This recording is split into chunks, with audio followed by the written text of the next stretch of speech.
It's just there are like a dozen quibbles on all of them. That's all right. Because there's just too much information to put in Right. a simple graphic. That's okay. And I mean, and you can see one of them in the ULEX stuff. It's like, yeah, okay, we need to go over this and revise it.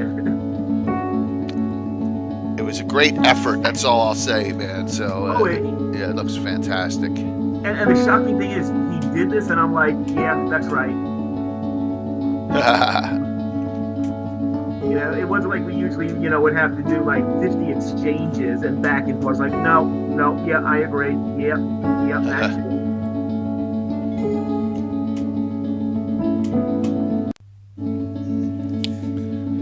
Hey, Chris. No. Yeah.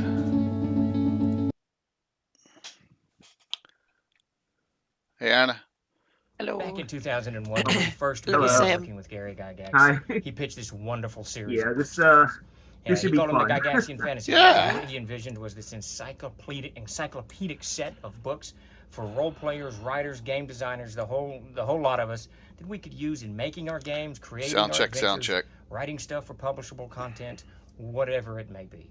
And there was really no end to what he I know last time envisioned I was this like, oh, series they to can't be. hear me. We eventually published the Canting No, Crew, that was, World yeah. Living Fantasy. It looks good this 7 time. volumes in total. We All had another settings are good. All right, 3 cool. that were Thank ready you. to go to print. Another 3 or 4 after that we were working on. So the series was really open-ended. We are bringing these back. That's what this Kickstarter is. We've got 7 books online ready to be printed. We've got another 3 right after that we want to get it minimally out as we were working on them at the time. Those will be out definitely in PDF, depending on how well the Kickstarter does, and maybe even more than that. Once we kind of push beyond the necessary stretch goals and all Hey, that. you're mess. in. But, Good. Welcome to Love it when you what can we're watch calling live. the That's Gary awesome. Gygax World Building Archives, and please give us your support. Share it around if you can. Pledge if you can. Whatever you need to do, whatever you can do for us and the memory of Gary Gygax, we very much appreciate it. Trollord Games. There. Join the fray. I was able to turn that down last second. It's so painful. Hi, welcome to Gamescape 3D. Oh, the audio on that video? Yeah, at the end of that. Over our release of our gigantic cliffs. We have a lot to go over, so let's get to it. All right, so let's see what All we got right, before we jump in here. and see how this thing is standing up, let's look at some of our smaller Chuck is features. always loud on that. Yeah, he is very loud. Some of these figures Oh, out Gary there. just gave me another map. All right, you're going to have a folder in there Yeah, called Magnet Face Cliffs. one old one, 2 new ones. Oh, and there's refer another to one? A few specialty Well, items that we you remember the have one here. we had for You can Vecna? see this. Yeah, I saw tree that one. here. Yeah. Right, so Actually we just got pops right off. And after you pop a it off, you can Keeland go at the ahead. start. I have a Keeland at the have a Council of door Nile draw, and piece then you can when swap in everything joined I the also just Empire. have a plain cliff Okay. face. You can swap right. You can, whoops, And, well, for some of them left. you can pop in there. All right. Okay. So let's say you're Oh, well, I just saved that one he on put an in Discord. adventure and Right. someone says a magic word. Okay, maybe yeah, that he makes put a one of door them in, appear. He's got the one with a Side of symbol the on it, cliff the Keeland for symbol. you to Right, that's enter the whole inside or Empire. whatever. Yeah, but then he just sent me So, another one that's This one right next to it is another swappable so- one. We The have a smaller cave one, that would entrance. be the Nile things draw, blend in Council real of well. Nile draw, and the formation of the On Empire. the Excellent. tabletop, as you can see. good. Thanks, Rascal. There we go. No cave. Cave. Just that simple. Okay. All And then right. our last one is down here. See what we got Shelves here. right here. This whole thing comes off. Check some shout outs. Okay, and there's your magnet faces on the back. Ha You're also going to have I open already checked locks them. They're not everywhere you working. have magnets. Most of the time you're going to want to use magnets. We're using 3 by 8 crap. millimeter magnets on this. I needed something with a little more punch than the 2 by 6s I usually use. So you can see the open locks being useful in some cases. Mostly I think you'll want to use them on side to side connections potentially. because you will get into situations where the magnet polarity isn't set up correctly for what you want to do. And those open locks will override the magnets pushing away from Now to each figure other. out what's going on In here. terms of this base here, you can use any 1/4-inch material. I'm using hardboard here. You could use 1/4-inch cardboard, 1/4-inch foam core, some kind of plastic, plexiglass, anything you got available. You could even use 1/8-inch material and shim it up a little bit or double it up, whatever. So there's the hardboard I'm using. Okay, and these set right on top. I'll go ahead and move these out of the way Try so one you can thing sort of here. see the front I got no mechanism. shout outs right now. Okay, so we got magnets all along here. And these are just the tops of the cliffs. Your board sets right in here, and you do not need to cut precisely. We got a lot of overlap coverage there. As you can see, in most cases, most spots, you're looking at up to 1 inch of coverage. So, you know, if you're within 1/2 an inch, that's going to take care of it. And then we have magnets, and these things just pop right in there and hold things into place. These, this one here is an earlier one. You can see I went a little deeper. I decided to change that for the one I'm releasing you, so you don't have so much 3D print coverage going back. It doesn't really interfere if you're just doing a cliff face, but if you form these things into an entire butte, that extra rock really ended up taking up a lot of surface space. See if that worked. Trim that back a little bit. So there you go. That's how those top plates hold into place. There are a few features that I'm not showing today that will be available in your kit. Each one of these cliffs will have a half version, so that's going to come out to about 135 millimeters on this upper print Let's part. see if that worked. So you can print these tops. Nope. I do not have that available for the swappable faces, but everything else does have that available. I also have 2 turnout corners instead of turning in, and I also have a 3-part switchback trail that I will use as a painting demo about the middle of the month. So that's something you got to look forward to. All right, let's flip this thing around so we can get a quick look at the back side of it. Okay, here we are on the back side of the cliffs. Well, if that didn't do it, see then I guess we're in The trouble cliffs here. themselves provide quite a bit of support. Well, just with shout outs. So, Just with you know, shout if outs. your platform's no, you only can gonna be live without 7 or 8 inches, Yeah, they're not you probably working. don't need any additional Stream support. Deck's not. The cliffs will take care of supporting Connecting or anything. whatever platform material you set up here. But if you go back like maybe a foot, 14 inches, you might want some extra back supports to keep this thing from tilting over. Nothing. As previously mentioned, I have designed Let me go to some this simple then. mechanisms here that you can pop together. Stream Deck's working because I just switched screens with it, so it's the shout outs aren't working.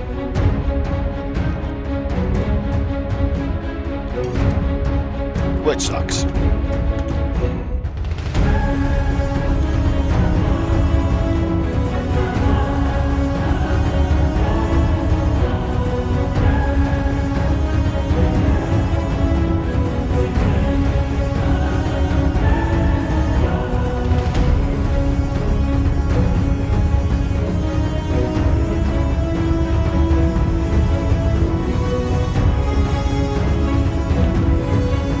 I was messing around with that. I didn't do any of the individual shout outs here. Give me a sec.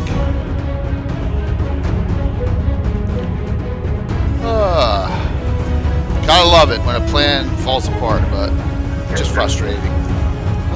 They'll probably start working halfway through the stream like they always do. Naturally.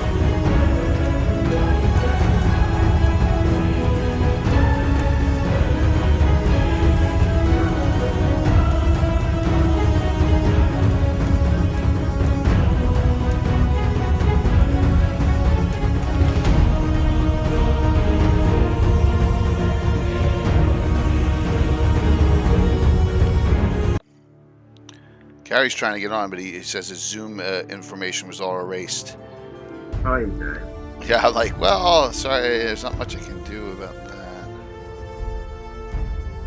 Well, he has the login, so then just have to put it in manually. Ah, okay. He sent you his mock-up for the Sheldomar Valley gas. Nice. Oh, yeah. Figured I'd show that off. Yeah. I've been wanting to do that for 20 years.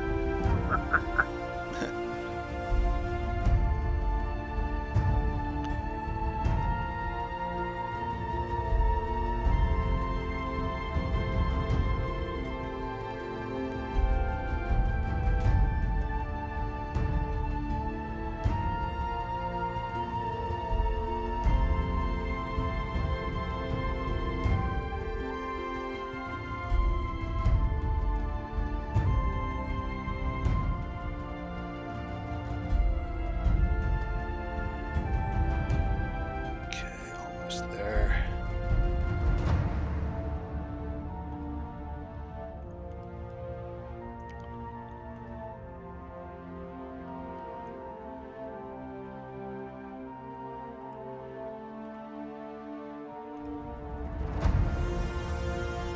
All right. Through all those. Yeah, it's still only 6:57, so we're early. TK, what's going on? Hey, Keith. Let's come live.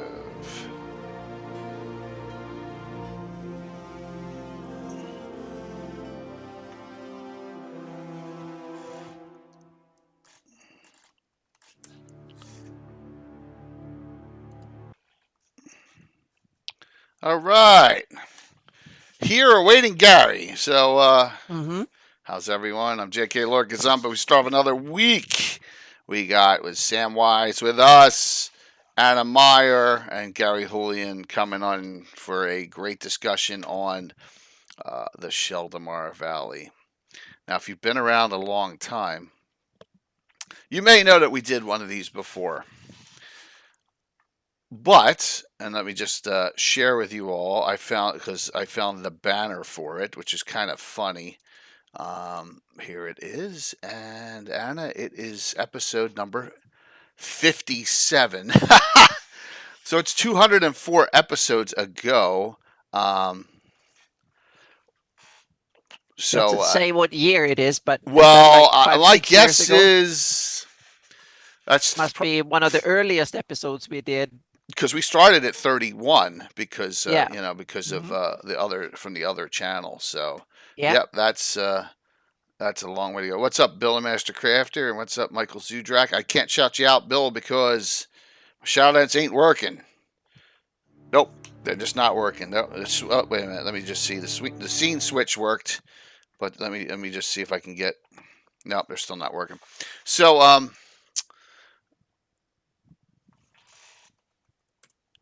me get to What's virtual new? Let me get to virtual GrowCon roll. I'm sorry, I'm getting bombarded with messages and stuff. So let me do virtual GrowCon. Appreciate all the assistance going on as we're getting ready for the signups are on Wednesday, right? So it's coming up real quick. I'm sorry, on Saturday. My God, my brain is off. Let me just see if this works. All right, that worked. Okay, thanks, Rascal. All right, so it's just a shout out from Stream Deck 2. Let's see. I've supposedly got a whole bunch more submissions just now. Let's see. Yes, I do. I have 3 pending event submissions from Lomas. I will get to them after the stream. I got some from Josh Pop. I got one from Lee. And I'm waiting for GREYHAWK Reborn. So we're getting there now. We're getting some really good submissions in. And that's great to see. Still have some time. Please feel free to sign up or submit an event if you so choose. Still have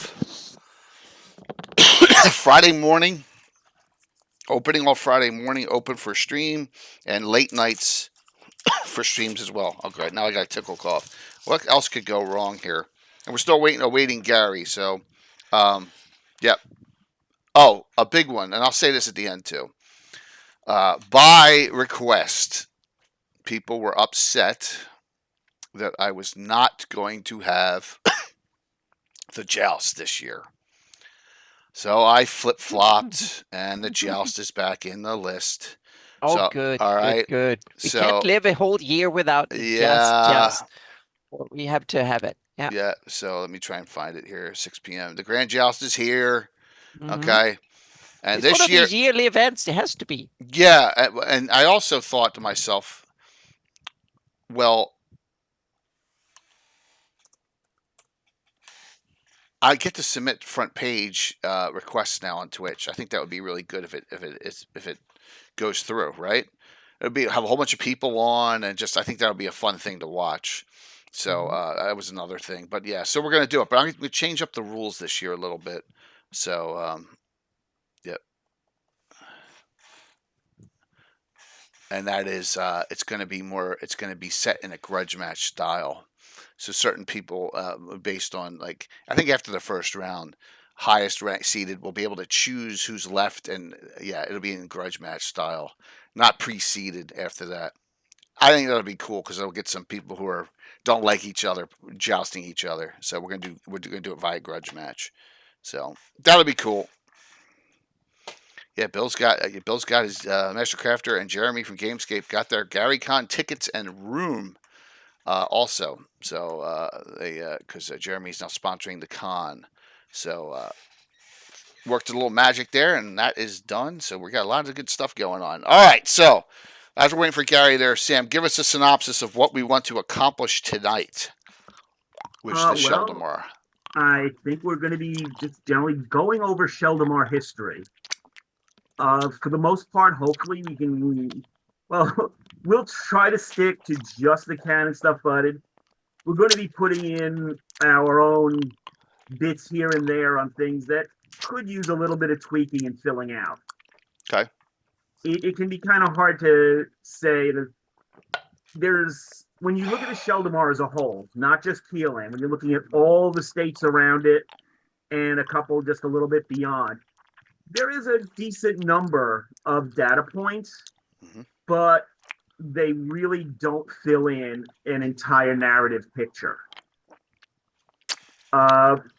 They do say there's a lot more to it than just, okay, yeah, Keelan was around and it expanded a bit and then it contracted and yeah, nothing happens. There's a lot more to Keelan than that. And hopefully as we go through everything, you'll see it. One of the things, I'll pop this up right away. This is part 1 of the Grand Sheldomar timeline. Nice. So you broke up your timeline that you sent to me? Okay, I didn't break it up. This is how it was originally posted. Oh. 20 years ago. Wow. But what you gave me was a full Word doc of it. Right. I had to go back and copy paste it in and re-edit it. Here are the other 2 parts because it's huge. I mean, it was just way too big for a single article. It's huge. This grew out of me becoming a Keelan admin during Living GREYHAWK. Okay. And although it may not seem that way, here it is in PDF. Back when I did it, I ran against the Giants. I ran the Salt Marsh. I ran Sentinel and Gauntlet. In other words, I didn't have a clue about Keelan. I knew nothing. So I started studying it to be able to actually run the region. Okay, look at the size of this. Look at this. And oh my as God. I did, I realized there were a ton of little things that were slightly contradictory or more than slightly counterintuitive. And so I began doing this. I just collected every date I could from all the reference points, put them in order, and then tried to fill in a bit of stuff. And of course, I was helped by Gary's big Keelan article in the Living GREYHAWK Journal #1. Right. And by harassing him every Thursday night during the Grey Chats back in the day. And then so eventually this, just hit it yeah, that one, it just hit it to cannon fire. And like I said, as you can see from the first one, it's 20 years old. Right. And so I've done a lot of development then. And I see Gary's finally joined us. We've done, he had his own development. We started coordinating that and cross-referencing. And so, now there's like, you've already seen at least one thing that, in a sense, comes from that. Vecna Genesis of a Legend. Right. Is part and parcel of this. So, yeah, like I say, there's more to it than just the little surface bits. Well, it's a good. I mean, when I took a look at that, and it's like pages and pages and pages. It would take us. It would take us 3 shows to go through this. Oh yeah, I should know. For anyone who does want to go check it out on Cannon Fire, I think 90% of those dates are hard canon. Okay. I forgot to write down where they all came from, but they're all hard canon. And there's, a little bit of expansion based on plans Gary had, and a little bit of expansion from me filling in little bits and pieces. A little connecting event. So the question, Gary, is hello and welcome. Where do we go now? Right? Like in this discussion, where do you want to start off with this? Because we had done this on Legends Lore number 57. That was 204 episodes ago, almost 4 years ago. So it's like, and I guarantee you the detail has really gone up since that. Sam wasn't involved back then, and all these graphs and pictures and stuff you've done, we didn't have any of that back then either. We just had your article. So welcome, and how do you think we should tackle this? Can you hear me, Jay? Yeah, loud and clear. Well, something interesting about that first Sheldomar show. Yeah. I wish GREYHAWK Mike were here, but it was the first show I was on. Really? Number 57? Yeah. Wow. It was the you guys had decided to do that topic, and I wasn't going to appear on that show. But I remember telling Jay, I'm in chat. I don't want to type. I don't want to type. Yes. I might as well join the show. Wow. And That's as I awesome. recall, we talked a little bit about the Sheldomar Valley and a lot about other stuff. So the Sheldomar Valley never got its true show, There it is, full 57 topics. So yeah, that was Wow. Mr. Lakofka was on the beginning of that show. Well, he was on almost every. He would just show up on almost every show back then. Yeah. So, wow, that's awesome. Yeah. So yeah, this is our, and that was about 4 years ago, almost to the month. 4 years ago last month. So, so we're returning to the topic, but now with detail. A lot more detail. Exactly. I wasn't prepared for that one, but this one, I was able to do some graphics to kind of help the discussion along, and Sam and I did some prep. So, absolutely, and I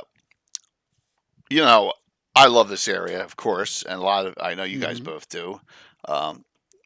And let's just see what we can discuss, and however you want to go about this, I'm fine with it. I guess back to the beginning, it's the best thing if we're going to do history. I guess start with Sam's timeline early on, and then when it needs to be extrapolated out, go to the maps. Is that the best way to handle it, or what do you think? Well, yeah, let's just start maybe with some definitional. Please, yes. Terms. I sent you a map a little while ago. Yep, I got it. Do you see the one that says the geographical Sheldomar Valley? Is that the one with the one you just sent me, image 5? Yeah, with the rivers. This one. Wait a minute. Let me go to this. I don't think I was able to send this one to Sam in time. That one? Yes. Okay. Yeah, so, this one I just got. Yeah. So when we're talking about the Sheldomar Valley, we're talking about a political region, because when we're talking about the Sheldomar Valley geographical region, it's just that area between the Good Hills and the Lort Mills, whereas it's the drainage basin of the Sheldomar River.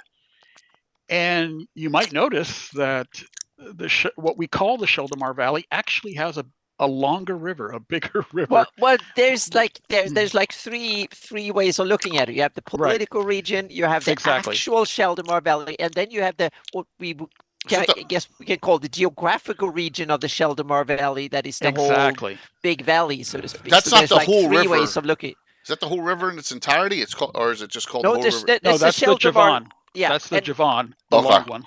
Yeah, the Javon. long one on the left. Yes. Yeah. And there's It- like. Oh, sorry. Go on.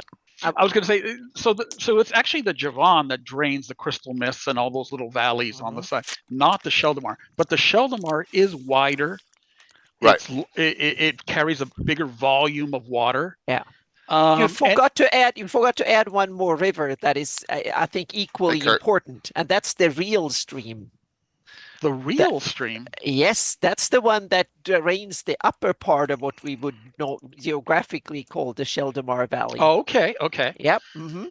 Yeah. It's one of these hidden heroes of the rivers in the Flannies, and I don't know exactly when it was named. I think it's named earlier on in some adventure or somewhere it's named, and then on the LG maps, then it's been more kind of confirmed and so on. And yeah. while I have Anna, Anna would confirm that there's a ton more rivers that we just don't see. Right. Oh yes, Because- I added lots of them more on my map, and there is one tricky, weird thing with the Sheldomar Valley, and this is kind of interesting. When you have the now it's geography nerd time for 2 minutes here. Yeah. Go for it. We have the Rushmores in the middle. That is like the wetlands that is in the center part of. Right. It's like a depression in the middle of the. And we know from Vecna. We will get back to Rushmores for various during these 2 hours. But from a geography standpoint, it's like the lowest part of the depression in the grander valley, so to speak, and that was filled with probably a lake, and then it turned into a swampland and stuff. And the interesting thing is that the Javan and the real stream drains into it. They flow into the wetland, and then originally the Sheldomar and the Javan both flows out from it. And that I thought that was an impossibility, and people told me it was. I drew it that way, and then people with way more geography and hydraulics knowledge and of drainage and geography told me, no, that doesn't work that way. And so I changed it, and I didn't put the Sheldomar all the way to the Rushmore, so I kind of changed it on the early versions of the map. And lo and behold, someone showed me in South America there is a connection between the Orinoco and the Amazon doing just what this. Wow. Yeah, just this. So we have a real clear case from South America, from the real world, that is a crossover river between the two systems. That is a naturally occurring canal or like channel going across. So now I changed it a few years ago back. So now the Sheldomar drains. So now the Rushmores drains out 2 ways, so to speak. So it's Truth can be stranger than fiction sometimes. Yep. So that was my little nerdy going off on the geography here. Yep. 2 things I'll put in here. Yes, as Gary notes, in the past I called Keoland not just the Sheldomar Valley, but the Kingdom of 2 Rivers, because it really is 2 rivers, the Sheldomar and the Javan. Yep. And as for the subsidiary rivers, Gary does have 3 of the tributaries of the Sheldomar, the 3 big tributaries of the Sheldomar there. There are 3, well, there's 2 shown on the map, or 3 when you include the real stream, tributaries of the Javan. And there should be a 3rd tributary coming out of the Yeomanry. The Kendine River that Anna does. For sure. There are a bunch of rivers, but that the Lort and so on and so forth. Those are they're like there's a ton of them. I think there's about 10 or so that are named. You have the Lort River, the Zol River, and that is yes, and there's a bunch. I think there's about 10 or so that are named on my map. Maybe not 10, but close to 10, I think. Yeah. Sardi River and so on. So yeah, there's a whole bunch of them. Yep. Okay. Yes. Yeah. Both rivers are supported by tributaries that drain the nations on either side, or support the nations on either side. The Oit River in Geoff, for instance, and yep. Oit and Davish for Jeff and Sterich. Yep. Like I say, it's not on the Darlene map, but there should be a Kendine River or whatever you want to call it in Yeomanry. Oh yeah, it's on my map. I have the Kendine River, the Eel River, the Sule River, the Burn River, And then the sort of Wick River. Yep. then sort of a weird river, the Hool River, Yeah. Right here. with a hold of the Sea Princes. Yep. There you go. You know, but- yes, Where and- the- yeah. So, and somebody mentioned in chat the Falls River. The Falls River doesn't really support Keeland. It's sort of the northern border to a degree of Bissell. And Yeah, it's an interesting river. That's yeah. It flows into the Velverdiva, doesn't it? yes, it does. Yeah. So it's a key element of the Velverdiva system, and it's a key political element Mm-hmm. in all the shenanigans around Bissell. Right. I can add one. There is an unnamed parallel that goes into the Falls River. There is near Cragspire and the Falls of Mists and stuff north that I added simply because there need to be one. A major mountain range up like here, that up needs here. to have. Yeah, exactly that This one. one. That's it. It's unnamed.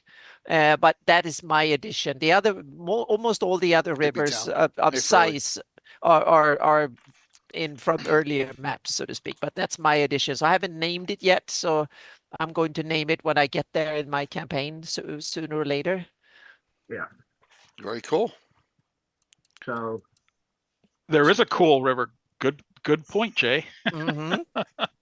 Kewl, of Yep. course. yeah, Yes, there is. So yeah, so the point is the Sheldomar Valley is a real place.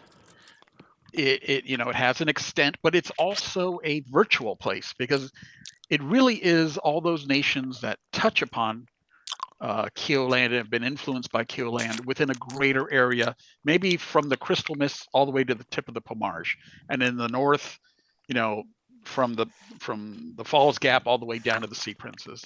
So while they're technically not in the valley, they are influenced by the politics of the valley. And Mm-hmm. I guess that's what we'll get into today. Yep. Absolutely. I always thought of it as well. You have the Crystal Mists and the Barrier Peaks and the Hell Furnaces, and you have the Lort Mills, and anything inside that is the valley. That's the way I always looked at it. But I guess that's not technically that's not correct. Yeah. So Yeah, we have at least two major river systems side by side. So. yeah. Yeah. But you'll see that Altamira is on the wrong side. It is. It is. Oh yeah, Altamira is not on the Sheldomar side.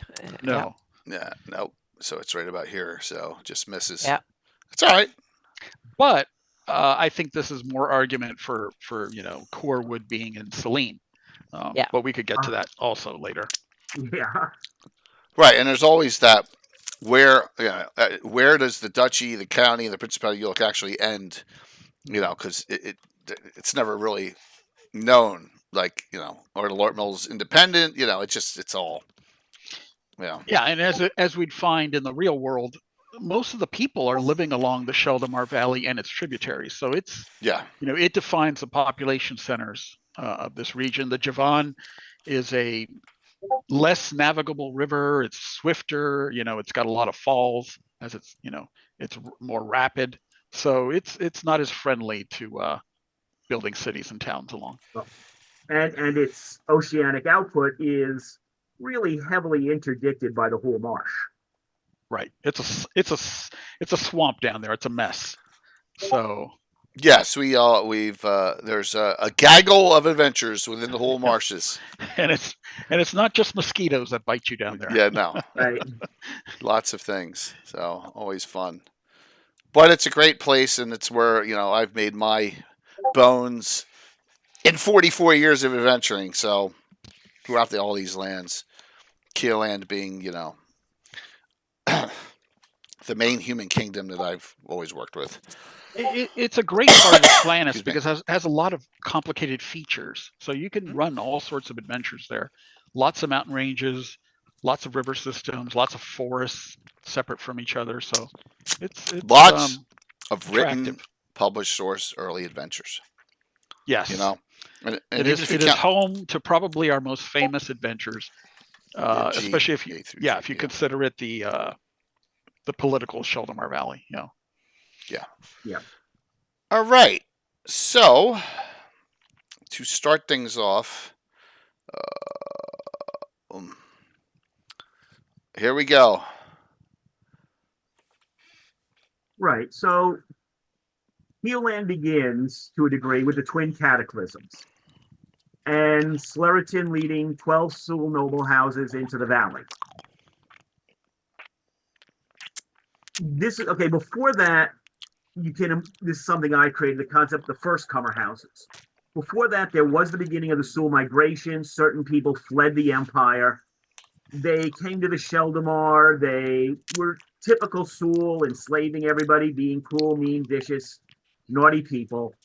A lot of them moved on. This is where you would get the Moor heading over to Woolly Bay and eventually Ernst. But the main history of Keelan begins with the Sleriton bringing his people in, the Roloth and Healy, and after a bit, the cities get founded. One of the expansions I did is trying to explain, okay, they came through the Kendine Path, well, so they came through Sleriton's tunnel into the Yeomanry, well, what is now the Yeomanry. Right.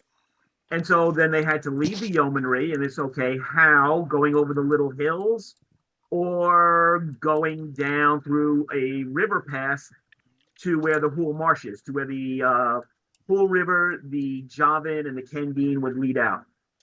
Now, a real late development mine, I think back then, 1,000 years ago, the whole marsh was a bay. And so what? Was a bay. It was an open bay. Oh, okay. The rivers did not connect. They just flowed into a bay. And it was on that bay that the Sul started building ships and doing their nautical stuff that they're comfortable with. Over 1,000 years, yeah, that bay, especially with runoff and all the ash from the twin cataclysms and the hell furnaces, that bay is silted up heavily and become a marsh. But back then, it was an embarkation point, and the Sul started spreading around out from there. A lot went again over to Woolly Bay. Others went south, to more tropical areas that they're more comfortable with, and then up the Solnor Ocean. This is an idea from Gary. But our main people for Keelan, they went a short distance over to the Sheldomar River and said, oh, this looks pretty, and just started moving up the Sheldomar. Yeah, I don't want to skip over that too quickly. What an amazing story, an amazing journey that thousands of people crossed through a mountain, in the Underdark in order to get to these new lands. I mean, that must have been an amazing journey. It wouldn't have taken days. It would probably have taken weeks, if not months. And so you have these 12 tribes, three of which go on to become the founders of Keeland, who, are basically trusting in their liege mage of power, who is instructing them to go to safety in this direction. And those must have been really heady times, because you remember in the Sheldomar Valley before this Lost Passage is opened, you have Vecna, Flan, and a bunch of demi-human realms all, in conflict. Now, it might not have been a hot war. It might have been more of a cold war, because Vecna seems to have been kind of a lax overlord. But, he definitely had a reputation at that point, at least centuries old. So it must have been a heady thing for these tribes to cross over, see this new land, and then just decide where to go. And it seems like they made for, the biggest, most economically viable river in the entire valley. So if you have that graphic with the various groups in it. I think so. Which is that the the one with the Naheli and the others separate? Yeah. Okay. Yeah. So yeah. actually, why don't we look at the one with? I know we've showed it before, but the one with Vecna's empire first. Okay.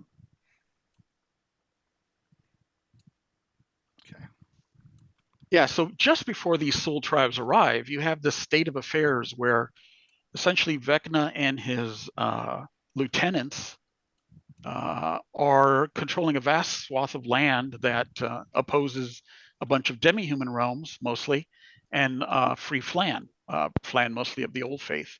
And so the Iridians were not able to enter the Sheldomar Valley at this time. It just was essentially blocked by these other cultures, primarily Vecna. And so they skirted north of this and went due east. So they went through here, right? Yeah. And, well, just above the black. Yeah. Just straight east. Yeah. And they went wave after wave. You know, we know most of the tribes' names: the Aerdi, the Nerdi, you know, the Furiandi, the Vilandi. So in waves they came and started to settle those lands up in the north and east. But they weren't able to enter the Sheldomar Valley until Cass took on his master, killed him, presumably, and the entire thing fell apart.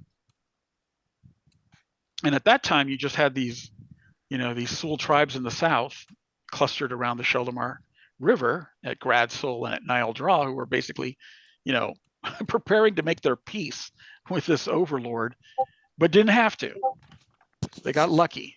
He fell. They took credit for taking him down, and things started to open up. And you had a tribe of Iridians come down, who were known as the Kio, and the Kio were in numbers much larger than the Sul, but culturally perhaps a little less sophisticated. And so the Sul, the Naheli, and the Rolla were able to kind of take advantage of that opportunity. So if you go to that next map that we just showed, okay, you had these enclaves forming after Vecna fell, and the red ones represent Sul holdings, and the blue are where the Kio sort of came in.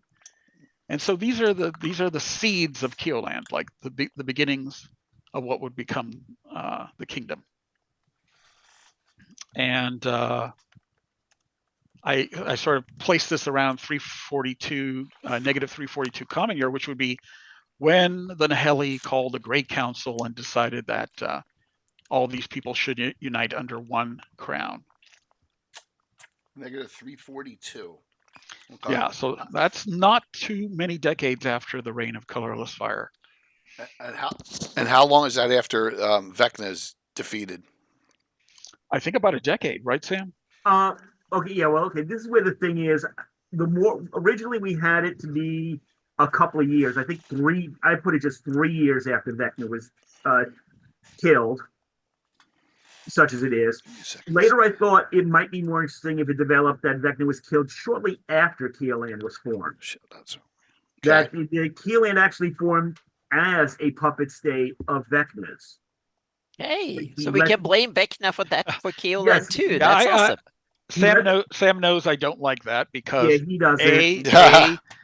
You can't have the Iridians in Keoland if if Vecna's still there. And then let them through. And then B, Keoland sells itself as this enlightened realm. And we have from Vecna Lives, this Chronicle of Secret Times, which tells the true dirty story of how Keoland was formed. And I prefer it to be much of a secret. It wouldn't have been if Vecna was in fact part of the early Keoland. So that's my take, at least. Right, and me, I'm the other side of it. I think that's the whole point of the Chronicle of Secret Times. That starting with the fact that no, Keoland was formed as a client state of Vecna's. He had let the Kio through and all to be part so that the Rolla and the Naheli would have the strength to kick everybody else's butt that they needed to, and that pretty much the early history of Keoland was suppressing that. It's like, no, we formed to defy Vecna, not to be his puppets. Yes, we defy Vecna because we are heroic and noble. Yes. Okay. That's So it's formed under a Sul flag only, right? There's no Iridians yet. No. It was a combination of the Rolla, the Naheli, and the Keo. I mean, the Linth are there; they're sort of important, but they kind of got marginalized very Okay. early. You know how everybody forgets about the Jutes in Anglo-Saxon Right. England? Yeah, they're the Jutes. All right, so the Keo though are definitely Iridian. They're Iridians. Yes, They're they're Iridians. Iridian. Okay. Yeah. Why aren't they warring amongst each other? I'm just asking. For the same reason, because they're one tribal confederation. Like Okay. the Goths were a tribal. They weren't a single united tribe.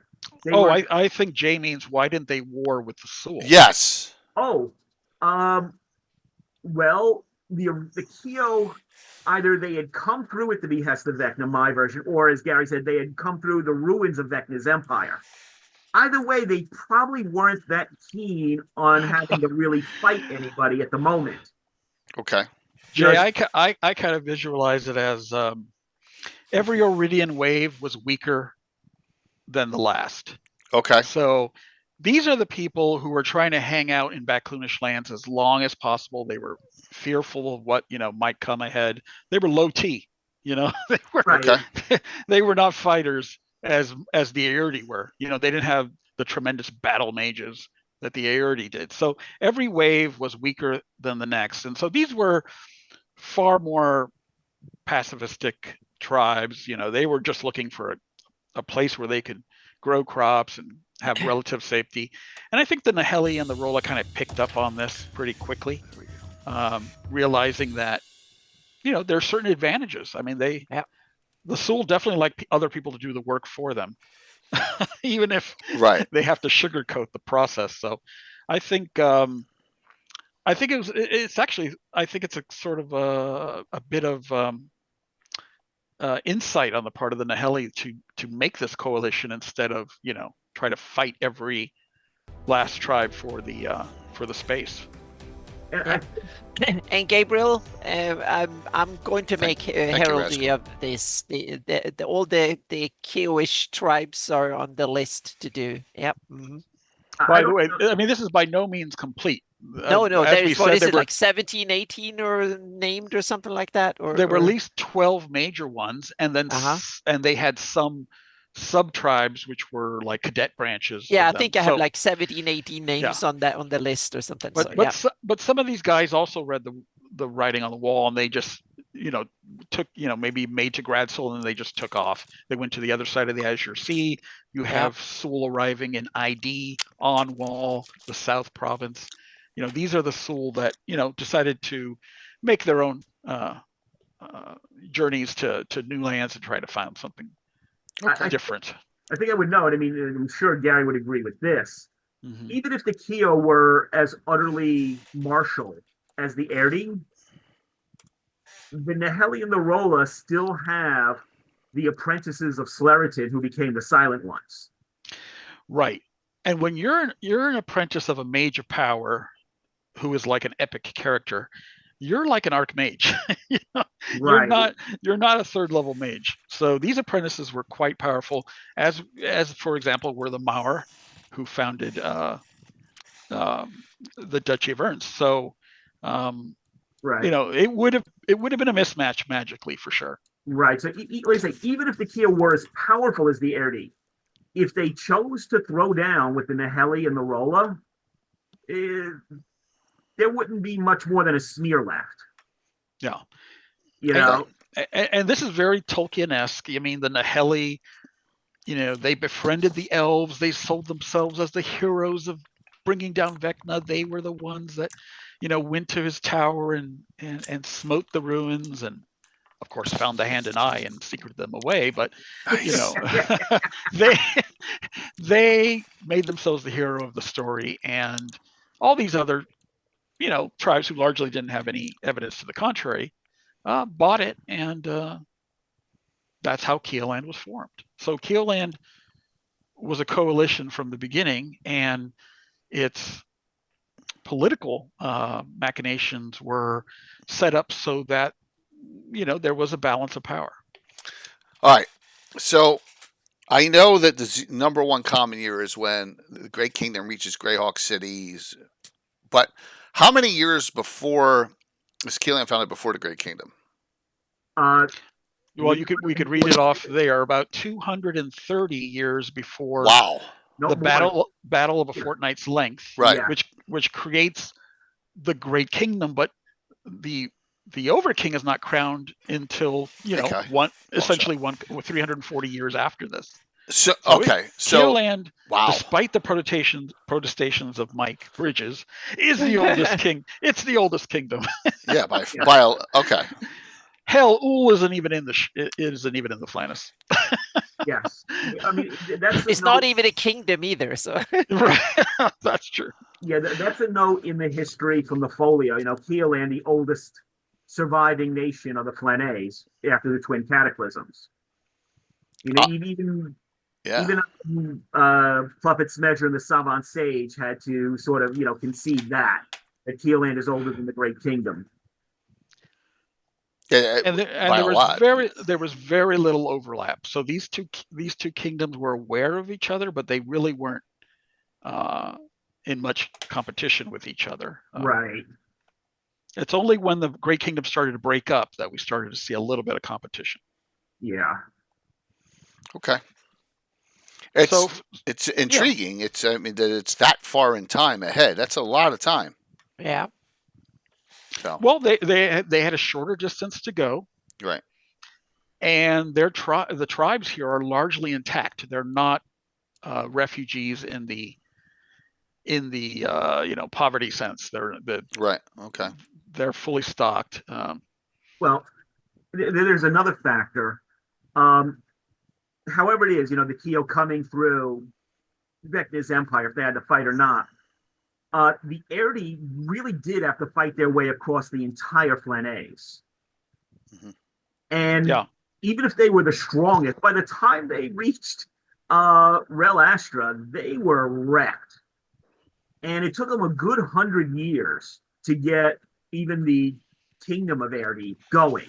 Wrecked and infighting was rampant for who would dominate this new kingdom. Right. So it took them 100 years to get going. It took them another 100 years to get to the Battle of a Fortnight's length or so. And they also spread out over such a large area that they didn't get that immediate impact in one place. Right. That way too. So yeah.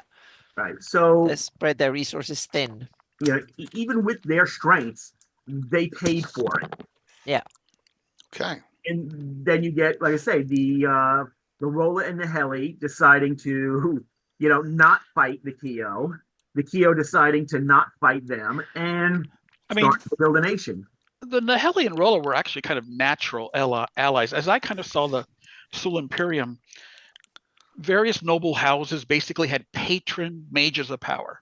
So if you had a dozen mages of power spread around the Sul Imperium, they all had noble houses who were their essentially, patrons for. And the Heli and Rolla were very lucky because their patron Slarotin was very wise. He saw the writing on the wall when the invoked devastation was cast, and he prepared for their escape. So they're natural allies. They wouldn't have an immediate reason to fight. The Naheli have a different focus than the Rolla. The Rolla love exploration. They love sailing. They brought the Sul gods that are all focused on the sea. The Naheli are a little more studious and city builders, and they build this garden city called Nile Draw. Nile Draw just literally means the peerless garden. So it's a garden without compare. And in the almost 1,000 years it's been around, it's never been attacked. It doesn't even have walls. So that's how arrogant the Naheli are. But you gotta have arrogance somewhere. Okay. Yeah. But for a DM who's constructing, campaigns around here, you have this legacy of Vecna's war with all these Flan people and demi-humans. That must have created a lot of ruins, a lot of magic, a lot of artifacts. So it's definitely something a DM could play with. Oh, yes. Yeah, and I think there are some ruins from the consolidation. There had to be a period when the Naheli, the Rolla, and the Keo, and the Linth, and the Lazala, whoever was allying them, are consolidating against the first comers and those Sleriton houses that might have shared a patron but are thinking, yeah, nah, I'm not cool on you two dominating everything. I think we should have a council. We're equal to you two, and the Rolla and the Naheli are looking at each other, looking at these lesser houses and going, okay, that's funny. And you do have a period of consolidation. As much cooperation as there was, there would have been some conflict. Yeah, so just to the west of these Keo tribes were gnomes, halflings, and dwarves. The good hills, Yes. pretty much as safe an ally as you could ever make. So that was an easy expansion, bloodless expansion. And then in the east, you have all these elves, clans of the old faith, the druids. Expansion in that direction was relatively easy. Obviously the elves were a little concerned, but you didn't have many conflicts. So Keoland is not born in blood, like so many states are. But unfortunately, it wasn't without trouble. Yes. So if you throw up the table of the kings of Keoland, the one I sent you yesterday. So this is a sort of a cleanup job on the one that's in Living Greyhawk Journal #1. There are a few distinct eras for the various kings, and one of them was called the Slumbering, and that was kind of hand waved over. There wasn't detail on every king, his name, and stats, and that's something I wanted to fix. So this this is going to be definitely a part of some work that Sam and I are working on. So yeah. So these first kings you get, that green section, they're the ones that are kind of almost, the way George Washington was sort of tasked with setting up all the traditions that would then become normal for all presidents that followed him, like 2 terms and states, State of the Union addresses and such. So it was basically by acclamation that they decided that the Naheli would have the first king and the Rolla would have the second king, and the sorry, I don't have it up here, so you scrolled beyond my. I'm sorry, I was just curious. I was just curious what house they were all from. Yeah, so there are. Yeah, so I'll definitely get into that. Okay. So these early kings were, a couple of them were extremely powerful wizards. They were definitely people who had come from the Imperium. So they had knowledge that far exceeded what most migrants and settlers had. But you got to a point where the Oridians were kind of clamoring for a turn. They saw the Rolla and the Naheli trade the kingships a couple of times, and they were like, well, it's our turn. And the Naheli and the Rolla kind of decided, okay, let's try that experiment, And so they chose this king, Mandros, who greatly expanded the kingdom. But unfortunately, he had an Iridian's understanding of what it meant to be a king, which was an absolute monarch. So he ran roughshod over a lot of people in the kingdom, and they didn't like that, but he expanded the kingdom in all the way to the Javan and beyond. And so, Sam, do you want to talk about the repercussions of all that? Right. Well, I'm seeing it as like, so yeah, the Rolla and the Naheli will trade kings, but then you got a little bit of a glitch with the third and fourth king, and it's all of a sudden, no, we have to have 2 Naheli in a row, and then the Iridians jump in. Now, whether they did it particularly peacefully or not, maybe they staged a semi-coup, but the Iridians took over, and yes, they expanded to their borders. They began expanding across the Javan. Okay. I think they probably set up Hokok, Istavin. They set up the Javan counties, Flen, Krillor, and Eor. There definitely might have been some violence there with the Flan. Right. And then, that really didn't work. And so the Rolla and Naheli agreed, okay, yes, we're just going to trade the kingdom between ourselves from now on. even if we can't agree between ourselves, it's simply always going to be, but not another roller.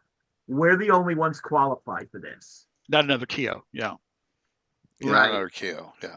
Right. So you've got Lucian the First, and he officially brought Sterich into the kingdom. Okay. So all those epithets are chosen for very specific reasons and do have some bearing on the history during the reign of that king. Oh,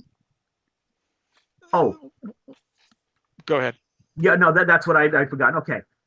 Under the early kings, you had a bit of a problem in that this is when the Malhel raided the Silent Tower and went to the Dreadwood and built Validus.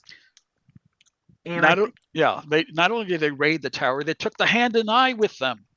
Yes, and other stuff. And the thing is, normally this wouldn't have been too much. It was a hit to the prestige of the king at the time, and he had to do some more subdual of rivals who thought, oh, if they can do it, we can ignore you. The real problem though came from the Malhel and Validus, because what they did in Validus ruined the Dreadwood. It probably wasn't even called the Dreadwood at the time, probably closer to like the Grand Wood or something. They ruined it. They opened a portal to someplace they shouldn't have. And that probably brought all the demi-humans of the valley to war with Keoland. It probably brought it right to the edge of war with Keoland. And so I think Keoland had to do a lot of damage control there, and really made more deals with the All and then the gnomes and such. But then, to a degree, an even worse consequence of the fall of the Malhel was Asberdes. Okay. From D1? D1. The lying around a lich. Yes. Hey. A couple of years before Mandros took over, Asberdes had taken over what is now the Yeomanry, what I call the Kendine Confederation. And so Mandros is ruling for 37 years and doing nothing, as Asberdes is rampaging throughout the Yeomanry, starting to raid eventually into the Good Hills, raid into the Dreadwood. And in addition to founding Sterich, by the time Lucian's heir comes along, he has to arrange for Asberdes to be overthrown. I just want to shout out Michael Zudrak in the chat. He's showing his son the map, and it's actually interesting that the Axewood and the Silverwood were once a much greater wood. Yes, that were together. Yes, and if you look at Anna's map, it's a lot easier to see that than it is on Darlene's map. Yeah. But the humans cut down so much that they actually separated the woods. And it's like they did in the east with probably Grandwood, Adri, and Yes. probably the Gambogian and stuff back then were probably one big giant forest. Like in Europe, there were forests all over the place. Definitely, except in this case, they really offended the elves. So that's how the northern part of the wood got the name Axewood, because of all the damage the humans have done. Right. And then, you say, this is where, let's see, stuff just starts to get compounded here. In my expanded timeline stuff, I call this is the Explorer Kings and the War Against the Lich Kings. Okay. Because you have a war against Asberdes. Mm-hmm. You have the insurrection of the Yahites that shows up. Which is a throwaway reference, from the Book of Artifacts and other places about one of the earliest holders of the Hand and Eye. Right. And so Sam and I, put that in there and started developing it. But these Explorer Kings, it's a very specific age in Keelan that's very interesting, because these are the guys who sail the Azure Sea, who circumnavigate Hepmonaland. So everything we know about the Deep South comes from the explorations of these guys. They make the first maps of the Densac Gulf, the first maps the Avohu Ocean. One of them, sadly, the last one, dies just off the shore of the Isle of Dread. His body, his ship is still somewhere in those waters. So this is a very interesting age. You could definitely run a campaign in this age, would be kind of cool. But one of the other features of this age was that in the south, beyond Keoland's borders, a new power rose, and that was the city of Toli. And these were Sul who didn't migrate with Slerotin, but came first. And, they had all the worst traits that we attribute to the Sul, slavery, malice, evil. They would even, they had ships crewed by undead. They were that bad. So that during that same age of exploration, you have these Kiewish Toli wars, which are, very analogous to, Rome and Carthage. There were the two rivals, Gradsul and Toli, and they were fighting it out on the oceans to see who would control the south. So which Sul does Rich belong to? His character? Oh, he's probably even worse than those guys. Yeah. Like half Toli, half more. Okay, there you go. Yeah, maybe 1/4 Scarlet Brother. Oh my gosh. But in the progress of this war, the Kiewish end up founding a lot of cities and establishing a lot of ports, yes, including building up the port at Narisban, which is extremely strategic for entering the Densek Gulf. So we'll talk a lot more about that in a future Visions article that Rich is working on. Beautiful, which is really cool, actually. And then we have all those explorations of the Amedio jungle, which would be a cool subject to expand on. But yeah. So like I say, you had the Youngites, you had Vecna II at Tyrus. You had wars with Toli, and while they weren't absolutely licks, they definitely were using the undead. Mm-hmm. It was in this period that Grand March was founded. I think it was as a consequence of... What years are we talking about now, roughly? Okay. Do you have the Reign of Kings again? Yep. Okay, Grand March comes in -161 CY. Oh, okay, so we're still that old. Okay, thank you. Yeah. Right. And I think it was a consequence of the war against the Yahites. The hand was involved, and the roller are starting to look over at the Naheli and go, gee, that looks like something from that Lick guy in the north. Weren't you, nosing around up there? And the Naheli are like, well, we'll make sure there's nothing else bad up there. And so they form the Knights of the March, and the Knights of the March are, okay, publicly it is to suppress all the cultists of Vecna among the Flan tribes of the region. Secretly, it's more to make sure that any evidence of Naheli collusion with Vecna, or, Naheli collusion in sneaking away the hand and eye, is utterly suppressed. And that nobody even knows the name of Vecna anymore. Which, of course, plays right into Vecna's hands. Yeah. Mm-hmm. I'm the power of evil secrets, and you're going to make me a complete secret? Oh, please, don't throw me in that briar patch. And it's very likely that Vecna cult that we see in the appendix of Vecna Lives is probably emergent at this time, very secretive, but around the Sheldomar Valley, doing up to no good. So if a DM wants to place, outpost, a very hidden outpost of Vecna somewhere, this would be the perfect opportunity to do that. Another note on the Explorer Kings, I just want to say that is another opportunity where if a DM wants to place a colony far from the Flannis, this is the perfect excuse. You could say that this was one of the journeys of these Explorer Kings or their charges who went out and then maybe founded a lost colony. Maybe the colony is completely deserted and now only has ruins. You can put that anywhere around the Densek Gulf or Azure Sea. I'll ask one. Is Farshore one of those? Farshore is a very new colony, but it would be exactly what we're talking about. Yeah. Okay. That's founded by the people from Sasserine. Okay. Oh, and I would also throw in here, it is probably sometime during this period that the Kingdom of Keelan and the Great Kingdom, or the Kingdom of Erde, become aware of each other. Okay. But Yeah. as I've discussed with Paul Luby, and we've actually written a whole thing up on this. Hopefully, we can get it out in like the spring issue of the Great Grimoire. There's really no major trade because even going from Iron Gate, even by the year 12 CY, when you have Iron Gate, the Pomarge is still unclaimed. So you got to sail past the House Suen and the Pomarge, who are raiding. You got to go past the Ulex, who are dwarves and kind of, ignoring everybody. And finally, you can get to the Sheldomar River and Gradsel. Mm-hmm. That's a pretty long, dangerous journey. So there's only marginal trade. There's contact, but both empires really have more important things to do.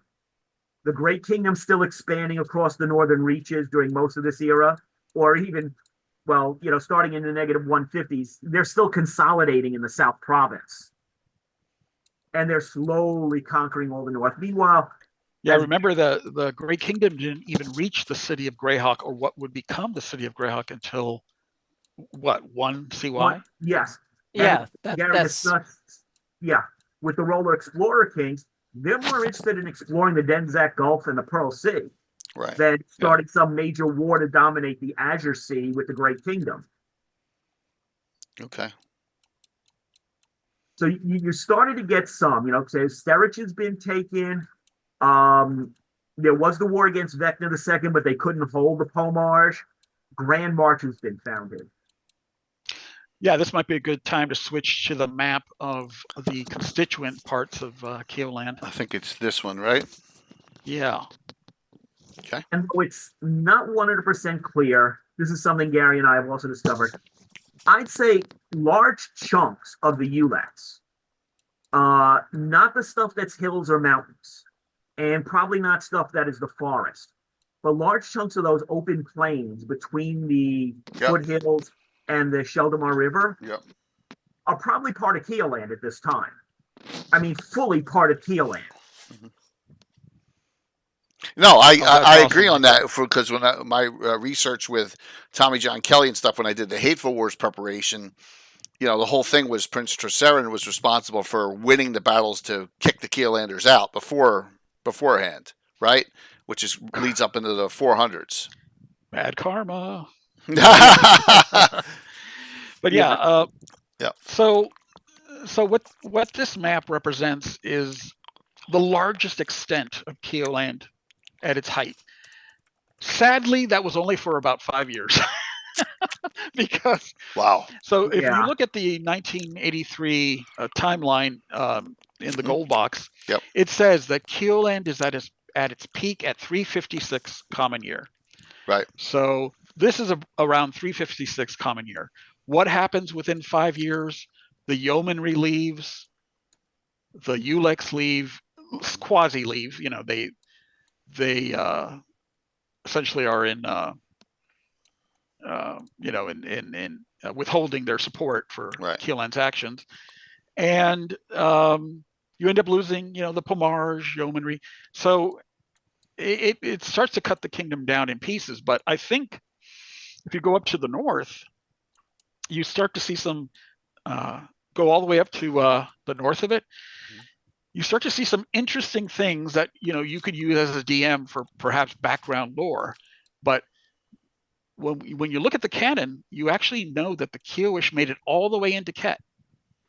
So this is a very Crusader-like scenario here, because you've got these southern Sul going all the way into Ket and pushing essentially the Ketites. Yeah, I mean, we always blame the Ketites for being the offensive one, or the aggressive ones. But there is some on the other side too. Yeah, this is definitely going to create a lot of bad blood, especially because you still have this quasi-racist organization in the present, the Knights of the Watch, who one of their purposes is to prevent the Beklunish from entering the Flannis.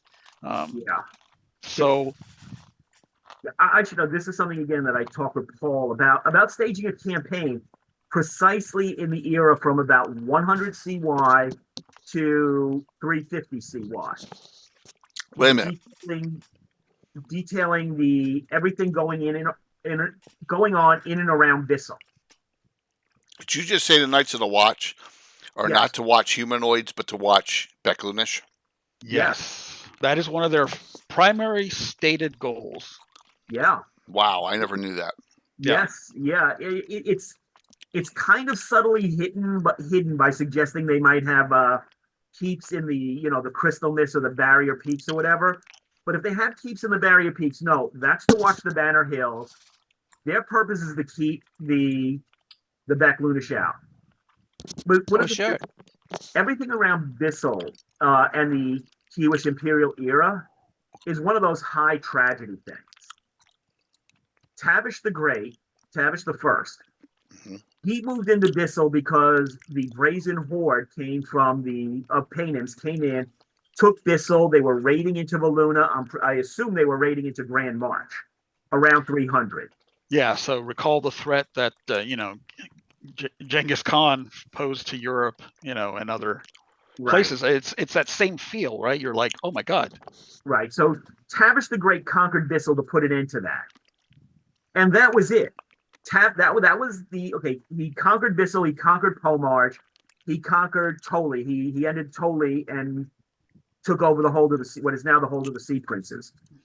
But those were really heavily defensive wars. The Toli had been enemies of Keelan for centuries. The Kedites, the Brazen Horde were raiding everybody. And House Suena in the Pomarch, they weren't as evil as House Moore or the Toli, but they're the guys who created the Twisted Forest in the Sus. Nice. Who did? House Suena. Suenha. Right. They also kind of have Sioux in their name, another indication that they're Sioux. But so those were the Swenha Hills. These were original inhabitants. And so if you're someone who's designing stuff in the Pomarch, that gives you a ready-made culture in which to place some ruins, place some artifacts. So like I say, so Tavish the Great, his conquests were really more defensive, and he was fighting pretty bad people. Okay. His son Tavish II comes along, and he's like, I have to be as great a conqueror as my father. Oops. Now, I'm sure Tavish the Great was like, yes, go conquer the Amedio. Go colonize the entire Pearl Sea. We're Rolla. That's what we do. And he's like, no. I need land conquest like Daddy. Oh, wow. So he invaded Ket. He's called the Blackguard, Tavish II? Yeah. Yeah, so that Imperial Keeland is the era we're talking about right now. Right now. Now you have Tavish the Great, who mostly made peace and acquired his neighbors through the pen and not through the sword. But his son, who had no such delicacy. Right. So he's the one who launched these wars into Ket and into Valuna, another Oridian nation, which is in some ways even more shocking. And he might have been able to get away with Ket. But it was when he invaded at that time Southern Furiundi. Right. That's when the yeomanry is like, okay, you're sacrificing our footmen like they're nothing. Screw you. That's when Celine is, we're very heavily at peace with Furiundi through the Kron Hills and Verbabach. No, we're not going to support your flanking attack. And Celine, of course, convinces the elves of the Ulex to stop supporting them. But having, look at those dates. And by the way, these dates are gold box canon. They're not even anything. 350 to 438. 438 is the end of the Short War, which is also in gold box canon, when the Furiandians finally kick the Kiewish out of southern Valuna. But 88 years, that's like 4 generations. I mean, that's a long time to have. That's as long as the Christians had Jerusalem. Foreign right? Troops. Yeah, you have foreign troops in your land. Wu-Tang, what's up? Foreign governors. So it must have left a mark on Valuna for sure. Yes. Yes. And you got the same thing in Ket, which is why Ket is so ethnically mixed these days. You know, Yeah. Ket's occupied, I think, a little bit longer. No, sorry, a little not as long. They only occupied 50 years.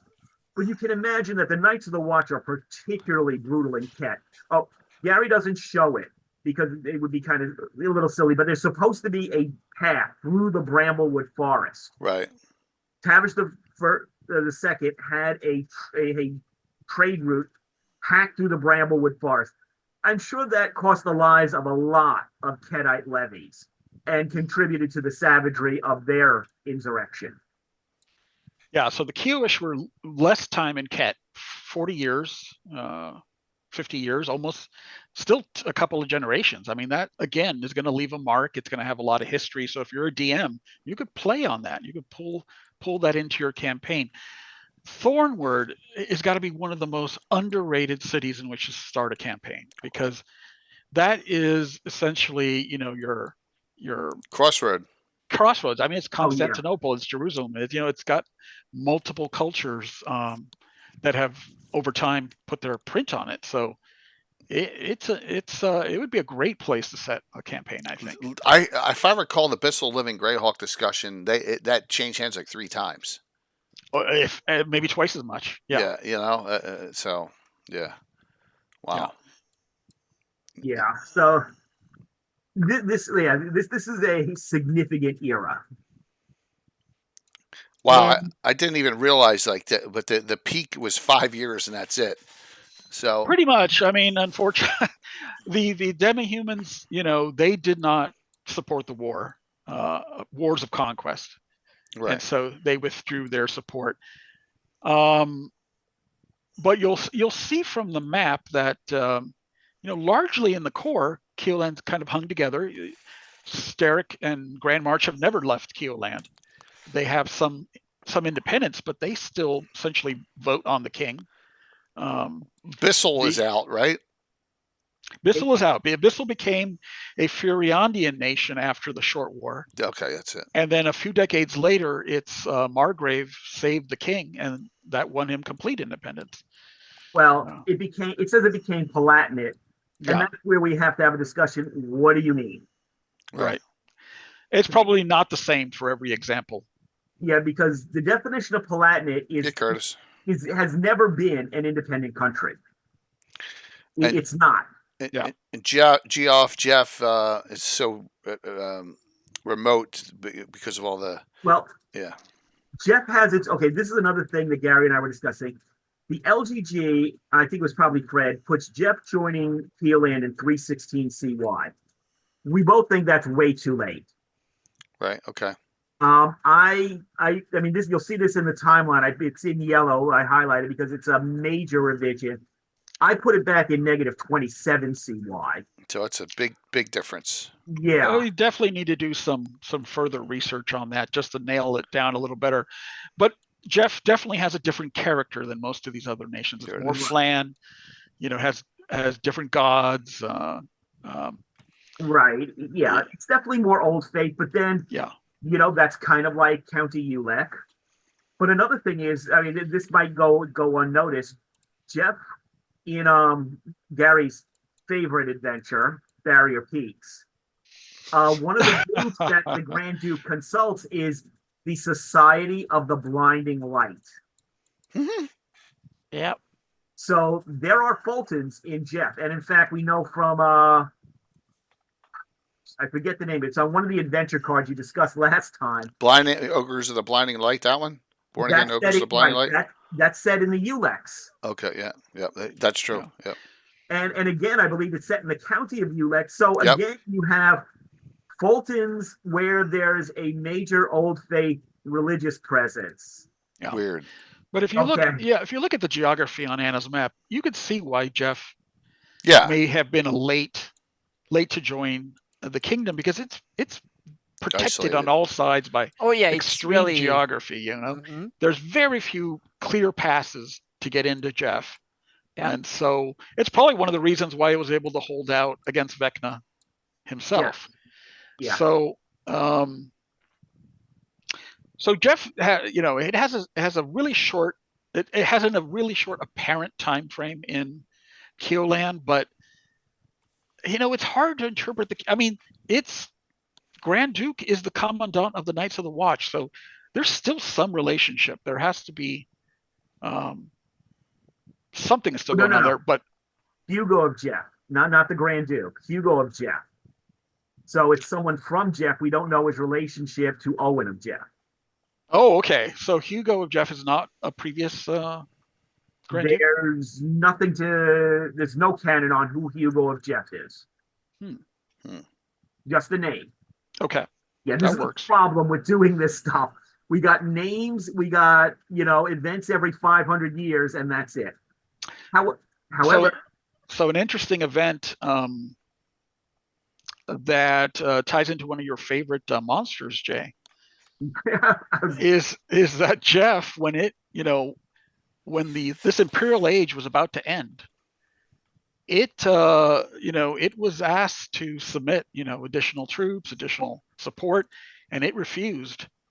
And Keoland sent an expeditionary army in there with the Prince of Keoland at the head. Oh, Stark. Yes. Yeah. Sword race. And so that was that magical attack that destroyed that Kiosh army is the birth of the sword race. Yeah. Yeah. Yeah, I was going to say, this is sort of a codicil to the collapse. Mounts, yeah. Okay, Tavish II dies. Tavish III comes in. He's already lost Ket, and he's like, well, I'm going to have my conquest. I'm going to conquer all of southern Furiundi. In fact, I'm going to conquer all of Furiundi. And he appoints Burlikin as the commander of the Northern Marches, which is Grand March, Bissell. It might have been Ket for a time. I'm not 100% sure on the timing. And Devarnish, the Kiev province of Devarnish, just to give it a name, in Voluna. And, well, that doesn't go well. Now we have the Short War. Yeah, going back, what's it with these two kings that are like 1 year? Oh, okay. Okay, Tavish II dies. Yeah. His son is underage, heavily underage. Right. And even if he wasn't, nobody in the court wants to make another Tavish king. So they elect Nemonis of Nihili. Okay. And Nemonis promptly says, thanks, but I'm becoming a silent one. Yeah. Okay, they're drastic. Which sets up another thing, because people believe that the current Weird of the Silent Tower is actually Nemonis, who never died. Oh, well, okay. And which technically means he's the king, because Keelan has no provision for someone refusing to be elected king and putting someone else in place. Well, yeah, once you're elected, they have no provision. Yeah. So the court's now paralyzed. They finally elect Lucian Sellark, who is a cousin of Tavish II. Okay. And he becomes the regent. Okay. But now he dies. And there's a problem, because you see, he had adopted Tavish II's son, and he also has a son of his own. And he's like, well, I should put Tavish II's son in place, but you know what? He's my son, and I'm putting my son in.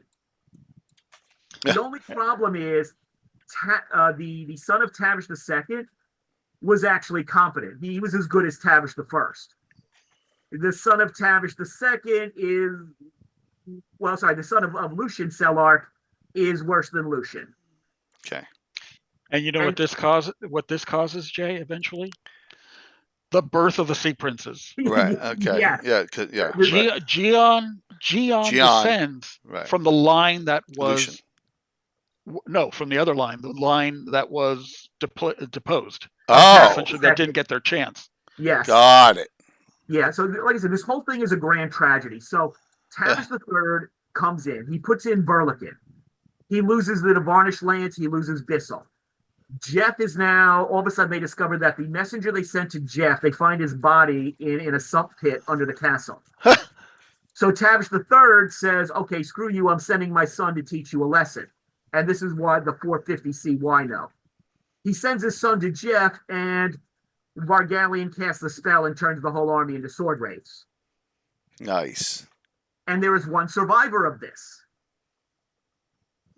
One survivor. a half elf who becomes Baron Anladon of Axwood. Okay. And he's still alive. So that's Yeah. a potential adventure hook, I think, there. But he'll show up a little bit in a little bit as well. So now Tavish III has lost the North. He's lost his oldest son. His cousin Gian, or sorry, his cousin Lucian V is revolting in Monmouth. He's revolting with the Sea Princes. He says, "I'm going to teach my cousin a lesson for this stupid civil war." He marches through the whole marsh, which is frankly insane, and besieges Westkeep. Okay, which is over here, right? A little bit right around where the M is, I think, in Monmouth on that. Okay. He dies Yeah, trampled. there it is. It's on the I see it. Yavan River I on see the it, yeah. south shore of It's right the Yeah, he dies trampled in the mud. Yep. Wow. Note to kings: do not lead your own armies. Exactly. Okay, Yep. so now you're in a situation where, Unless you're John Sobieski. yeah, the Naheli don't want to be king because everything's a royal mess. So they look at the Celarks and say, "You did this, you fix it." They put in Tavish III's younger son, Tavish IV, and he does only one thing. He fights a war and kills his cousin or uncle or whatever, cousin once removed. He kills the Sea Prince. The Yeomanry, he recognizes their independence. The Ulex, he recognizes their independence, which is a major loss because the Prince of Ulek, Korant, had always been a close friend of the Vilshar Rolla of Tavish I. Those two were cronies. Those two were homeboys. And Korant doesn't want to betray them, but it's like, well, Selene is threatening war. And what's the domino that falls? It's that the Kiowish are no longer protecting the Lort Mills. Yeah. I got it now. And also, all those, there are some Iridian, there are some Rolla nobles in the Pomarch, but the Suena nobles who have hung out, they're like, yeah, you know what? They kick the Principality of Ulek out. They say, we're not paying you tribute anymore. Right. And so that little chunk of Wild Coast and all Pomarch goes independent. And now you get the hateful wars. Right. It really is one of Gygax's it's like one of his ugliest historical scenes. It's the fall of Highport. I mean, it's nasty. Yeah. So, all right. That all makes sense now. So, Jay, that little golden area? Yeah. That's the Lost City of the Soul. That's why I put it in there, because you're going to run an adventure at Virtual GREYHAWK Con. Yes, I am. At least one session. At least one session. I had to ask him what it was. I mean, I knew. No, I knew exactly what it was. Wait, what is that? Yeah, Lost City Soul's in there somewhere. Yeah. As long as Will gets me to writing. So, but Gary, you weren't on when I said, but by popular demand and a lot of crying and begging, Saturday night I'm doing the joust again. Because a lot of people are like, you got to do it. You got to do it. Oh, okay. But I am running Lost City of the Soul on Thursday night. So at least. And I may be running it on Sunday morning as well. It just depends. Okay. But yep. So we are running it. That's cool. Yeah, so I was just saying, pending Will's lore on that, I didn't really put anything on that because who knows? It may be a whole new Sewell tribe or noble house that we're not aware of. I'm waiting on that too. So I know. Definitely. It's like I say, the whole Imperial era, the whole Tavish era, is like a grand tragedy because it started out so wonderful, and then ended in such, horrible disaster. All right, so in that theory, I have two different opposing storylines now.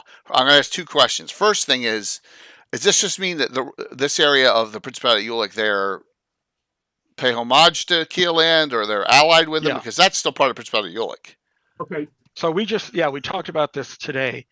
So the Sewell who came over settled both sides of the Sheldomar Valley and created, provinces in the county and especially the principality. Not so much in the duchy, but there is some in there. And if you would rank like which of these Ulick states are most friendly to KLN from most to least, it's definitely going to be the principality, then the county, and then the duchy. But the people who settled on the east side of the Sheldomar, they're Rola, just like the guys who are in Gradsel. So there was so they do swear fealty to the prince of Ulick the dwarf, but they were allowed to keep their ability to elect the Kiowish king and to benefit from the protections of Keoland. So these are humans largely, who are mostly Roland, Sewell, some Iridians, but they definitely still, it's probably like 4 baronies or some small number of baronies or counties who still vote in Nile Draw for the king. Yeah. So we jokingly call them the Rolex. Okay. Not like the watch. That's question number 1. The second question is, it sounds like Tavish IV just ceded all the Ulick states over and there was no war. It's okay. In terms of what sort of Kiewish force was there, and in terms of how the Kiewish Empire, the Kiewish Kingdom is established, it is, everyone is essentially an independent subcontractor. All the nobles who go to this court of the land, there is no full imperial army. If a king wants an army, he has to get levies from each individual country, from each individual statelet. And you have the big court of the land where everybody is, voting on such. And of course, nobody's going to vote against their own powers. So it's not a hard state like England. It's a very early state, like a Heptarchy England, like Merovingian or Carolingian France. It's not that kind of a hard kingdom. Okay. So all these people on the other side, okay, the elves are the elves, and they did have a representative for the Duchy of Ulick who went to the court of the land. You do have the dwarves who had a representative of the Principality of Ulick who went to the court of the land. But everyone else is mostly independent nobles. You do have the Count of Ulick, who is a Rola. Okay. And probably the main voice of the trans Sheldomar humans, trans Sheldomar Rola at the court of the land. So we note that the demi-human states of Ulick are effective. And I would just like to point out, Jay, that they wouldn't have used force just because they're actually not that bad people. The Kiewish are not like the Great Kingdom. If you look at the alignment map, they're largely lawful good and neutral good. These are not people who want to force demi-humans into some kind of servitude. As long as they respected each other's prerogatives, they were able to peacefully coexist. But let's just say that there might have been a little grinning when the hateful wars kicked off and Keoland said, what a tragedy, Right, but also what I hear from that is, and that Tommy John may have taken a little, leeway, and it's basically Prince Treserin. It was propaganda. It sounds like that he was like this hero. I really it's not really right. Okay, it says expels garrisons. Right. So at the most, you're not talking about huge numbers of people. Okay. You're not talking about completely, population transfer. Right. If you ask me to leave nicely, did you really expel me? Right. And let's also understand, who would a lot of these garrisons have been? Would they have been Rola House troops? Okay. Yeah. No. Would they have been Rola House? No. They'd have been yeoman mercenaries. I have a theory that Altamira might have been one of these garrisons. The basis of it. I think a lot of them were yeoman garrisons, or garrisons from the yeomanry. And the elves said, "You're not welcome here anymore." And the yeomanry said, "Well, screw you," and walked home. That's why you have the red all around here, Gary. Yeah. But yeah, that's I noticed that. Yeah, and okay. As for the other people, like I said, look at what I just mentioned about Jeff. Mhm. When Tavish the Third was upset with Jeff, what happened? Right? If he was that upset with the Ulex, he had to go in and fight a war with them. He was upset with the yeomanry, and he was trying to fight a war with them, but he got distracted and got killed at Westkeep. So does he even have the forces to fight a war? Yeah, I mean, yeomanry? there's practical Because of the reasons. Ulex. I think there's practical reasons why Keolan fell apart. It was running out of money and it was running out of men. Yeah. You know, so sometimes you got to take a generation break in Okay. order, you know, to rebuild that. And the Kiwish largely did that by saying, okay, we're going to go back to the Naheli and give them a shot. Yeah. Yeah. So, like I said, all the Ulex, you know, the demi-humans, it was a negotiation. It's like, okay, yeah, you don't have to send us any money, any yearly taxes, and we're not giving you a vote in the Court of the Land anymore. Screw you guys. And then, oh yeah, here comes the hateful wars. You guys have fun with that. Yeah, that dovetails right. I mean, 461 right into 495. It dovetails. Yeah. You know, almost 2 generations, and the humanoids are already at their you know, chomping at the bit. You know. Yes. So there's a lot of rich, you know, detail and background you could definitely put in there to bolster, you know, a campaign that's set around that area. And it should also be noted, you've got the Naheli back. And, well, they're not really the best of the Naheli at this point. So they're like the U.S. presidents in the 1880s. Yes. No. Okay, they're After what's his name gets assassinated, it goes downhill quick. There's Garfield, after Garfield gets assassinated, it goes really downhill. There's a lot of Martin Van Burens in there. Yeah, at this point, inbreeding and probably overindulgence in stimulants from Zeef and beyond, and other things are beginning to really take their toll. So look at the names that Gary gives to the Naheli kings here. The listless. I don't even know what that next word means. The dilettante. Oh, dilettante. Yes, the dilettante. The afflicted. They're really keen on or nice with their nicknames of. Yeah, they usually they're flavorful. Yeah, you usually don't get to pick your own, Anna. No, I guess not. Yeah. And It's what everyone calls you behind your back. Yeah, so meaning that blatant patriotism is not there, because they normally, meaning patriotic nations, name their old leaders grandiose names, and these revel in their own misery in a way. Oh, I'm sure there's more than one name for these people, and some of those names might have been, you know, supported by their friends and allies. But yeah, but it's awesome when you But I don't know if this has ever come up in a previous discussion, but Keolan has a major society called the Heralds, which largely act independent of the nobles as well as dependent. I mean, if you're a noble, you have heralds that work for you. You have a high herald that is almost like the hand of your rulership, but you also have these heralds which they chronicle all these things, and you know, they're like the press, and they could judge you harshly and leave you a black mark in history, because you know they're not you know, they don't owe you anything. So you had these Naheli kings, which were, you know, obviously they knew the people didn't want war, but they also wanted prosperity, and they weren't giving it to them.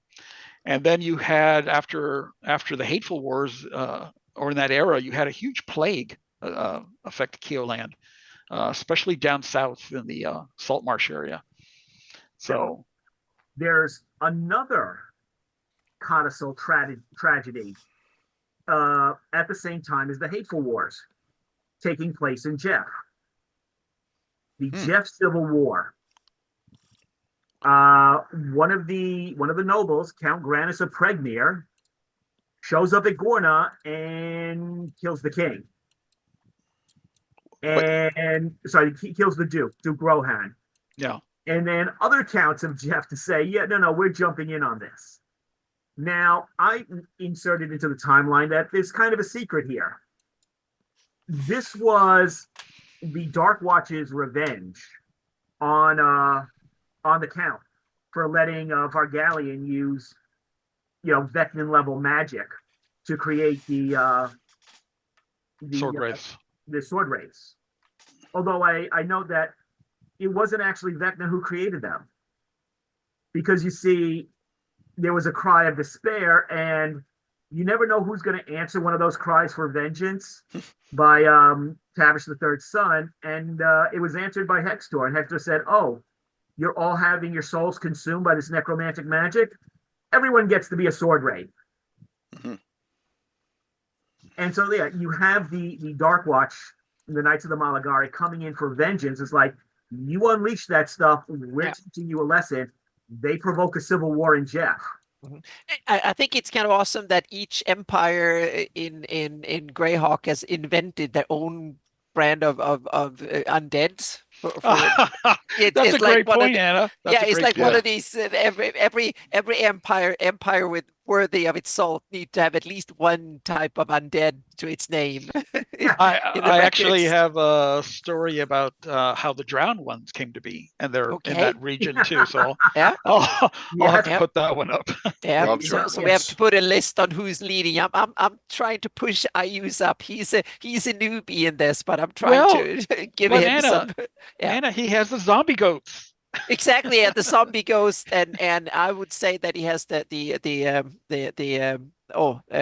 he's got the exploding undead too. Well, okay, yeah, Well, and he also also has the those, soul husks. He has some. He has a few undead, doesn't he? He has some from that. And the Thalassos or whatever. Yeah, that's the one. Yeah. Which So, is he's getting up there in the league, so to speak. He's getting up there. Yep. And okay, there's yet another consequence of this. This causes Anladon to say, "I'm quitting the Dark Watch." He's the only one who's known to have ever quit the Knights of the Malagari, and the only reason he survives is because, well, his kinself, Duke Grenowin, makes it clear to the Dark Watch that you will have a war with every elf in the Sheldomar Valley if you touch him. But that leads to an even bigger bit because, well, who's one of the major advisors of King Kimbertos? Everyone knows about Lashton, but since becoming king, he's also been seen a lot with Anladon of the Axewood. You want to say word? Do you want to say word, Sam, on why Kimbertos became king? Yes, please. Okay, because he's a Liz Hall, I see. Right. Right. So here's the thing: after those wonderful Nihili kings, including Trevelyan the Afflicted, okay, nobody knows who to elect. Nobody trusts Lucian VIII down in Gradsel. Nobody thinks you can actually trust another Nihili, Cedrian, who technically he's the head of the Nihili family. He's not really of age. Everyone is arguing. You get one of these standoffs, and finally this wizard Lashton shows up and says, "Hey, I've got an idea. Technically, Kimbertos's great-grandmother was from House Rolla. And his great-great-great-grandmother on the other side was from House Nihili. You could elect him, and it's okay." And he's a young ranger that everybody likes. He doesn't offend anybody.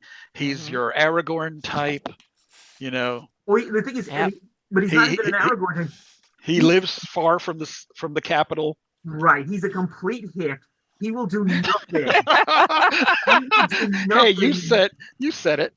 Yes, he does not have a clue about politics. He's never been to the court. He's only sent his. He can't threaten anybody, so it's the perfect king. and we'll note his appellation, the Commoner. Right. Yeah.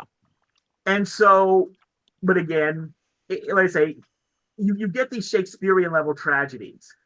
Kimbertos is king, but he's in a period where Keoland doesn't need a great king. It doesn't need a Tavish the Great. But then the GREYHAWK Wars. Then Turish Mac is taking a chunk of the Principality. The Giants are overrunning Sterich and Jeff. And Kimbertos is like, guys, these are my like 15th cousins over there in Jeff and Sterich. Why isn't the court doing anything? And that's when Anladon and Lashton's like, no, dude, I got this. Don't worry about it. Yeah, this is when Anladon comes in and tells him, let me explain how a real Tavish would do it. And so now Kimbertos is just, yeah, you know what? You people argue in court. I'm going to start doing stuff. He arranges the liberation of Sterich. He crosses the whole mark. Hey, a point on Sterich. Do you guys assume in your campaign that Lolth's bubble did appear? No. Steven? Or never even appeared? It can't, because I ran the G series well before that, and I'm not rerunning it, right? So I have no bubble. I have no bubble. No, I don't have, there's a lot of stuff. I mean, it's the net effect. Also, I have no invasion over here, right? Because I got the Order of Ulick here. So it's like once you deviate off, there's stuff that you just can't have happen. So there's a lot of stuff in the Greyhawk Wars I just don't have happen, or the bubble is one of them that I think was stupid. Yeah. So like I say, Kimbertos crosses the whole marsh. He doesn't die in the mud at Westkeep like Tavish III. He takes Westkeep. Tavish I crossed the whole mark and built Westkeep. Kimbertos liberates Westkeep. Now all of a sudden the court's like, wait a minute. Wait. How's this guy doing this? Stop. We're the court. You have to listen to us. And Ashton's like, yeah, you got to listen to these people. And Anladon is like, go on a hunting trip with me. We'll conquer something else. So wait a minute. So did they give it back, or is that still in the Keelandish hands? Oh, it's still Keeland still holds Westkeep. Oh yeah. Even though it's in the Principality, hold the Sea Princes. Well, it used to be, but it's no longer. Yeah, look at Anna. Look at the Anna's line border. says it is, isn't it? Look at Anna's border there. I think. Yeah, this is well, you have an old map. Yeah, is this a 576 or a 598? It's like Europe in the 90s. It changed every 6 months. There's a new border. Yeah. I don't know, Jay. It looks like it's north of the border there. What? I thought this is the border right here. Well, that white line. Oh, okay. That's your map. You got the old 576 map that you're based on. Yeah, but ask to which one. When did he take? I thought he took Westkeep before 576. Oh, actually, I was skipping them, but I would know. Right after Greyhawk Wars, I think. Oh, in the 590s. Yeah. All right. The whole of the Sea Princes is collapsing in civil war right now in 591. I cannot. The Scarlet Brotherhood BS. Right. No, but this is Tavish taking things, so it's. Yeah, I understand that, but if you assume the Greyhawk Wars have come in, it's all been taken over by the freaking. If you're not a fan of what Zeb Cook did with the Scarlet Brotherhood, in the Sea Princes, Sam, Greyhawk Mike, and I have an article coming for you. Thank you. Oh, thank God. So here's kind of the sort of the thing. Even with it, that's cool. If you do use the hard history, I like the Westkeep thing. I really do. That's cool. Scroll up a little bit. Scroll up a little bit. No. Actually, scroll up a bunch. Okay, you see where it says Dreadwood? Yeah. According to the map and From the Ashes, the Hold of the Sea Princes conquered a line pretty much straight across where it says Dreadwood. What? With what? With it seems from the Hold of the Sea Princes. I'm with you, Jay. It seems ridiculous. But... And Kimbertos had to reconquer all of New Meor, all of Saltmarsh, and then just keep on and live in Greyhawk. So Okay, no, well, like I say, this was in From the Ashes. Gotcha. I don't ever recall Saltmarsh ever being overtaken by anything. This was in From the Ashes. Yeah. And I have to tell you, I was shocked as all get out when I saw it. Hence the 20% that I've ignored out of there. So, Kimbertos, by canon, Kimbertos conquered a ton of land. Okay. And he's gone, and like I said, this is why the court all of a sudden they're realizing Timbertoes isn't this harmless puppet. What are we going to do about this?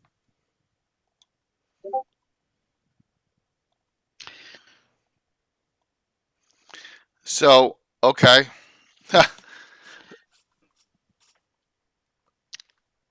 So yeah, I mean that brings you pretty much up to the present day.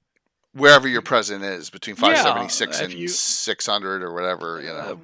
Some of the I'm one of the sending- one of the hooks I set up with Eric is that one of the noble women of Keoland is actually the biggest Scarlet Brotherhood spy in the entire west side of the Azure Sea. So no one knows who it is, but she's the Vermilion Queen, and that's another plot hook you could do. You could do stuff with the Silent Ones. Of course, you could do stuff with the Seekers.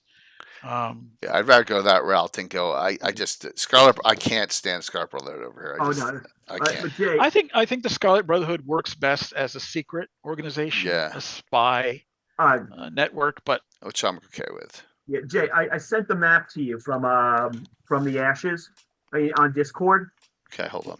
Look in the south. Look in that southern corner, and you will see that the Hold of the Sea Princes, the dashed line goes through the Dreadwood, and Salt Marsh is theirs. Oh, I see that line. Yeah, I see that. Oh, like that's. Yeah, okay. I'm not going to. I see it. I see it on there. Yeah. Yeah. I'm not, just so you understand. I'm not making this up. No, you're not. But again, But like yes, I said, I will impose the new canon on it. yeah, I this is one of those things where, and I think Mike Bridges agrees with me 100%. It ruins the entire Sea Princes Keoland dynamic, which is great. I mean, and that's where you take your liberty. Post Gary Gygax, and this is one of the things that I think our departed friend had it right. Jason Zavoda, where a lot of stuff post Gary Gygax and Rob and all those guys, we gotta pick and choose what we use in our game. Like I say, yeah. I'm not going to defend it. I'm just saying. Yeah, I see it. Yeah, I agree. That when I write, that's the hard canon. Right. I just want to add that goes with the early stuff too, for my part. Anna, you are absolutely right. There's sure. good and bad all the way from the beginning. Exactly, from the start to all the through. Yep. But with small course corrections and retcons, you can definitely fix things. Mm-hmm. Yeah. Oh yeah, definitely. Some people think Sargent maybe made Greyhawk a little too dark? Maybe a little too Tolkien. Not in my opinion, but the elves, I agree that part was too Tolkien-esque. Yeah. But like I said, I've been deviating since 1980, so I've had to adjust multiple times. You've been a deviant since 1980? I have been a deviant. Yes. Yes. I've deviated from the stupid storyline, some of the stuff since 1980, and that starts out with the '83 box set and all the way out. Biggest one was From the Ashes. That was the huge. I was like, no. Right. Yeah. Well, now you have an idea of why I'm doing the new canon. I got it.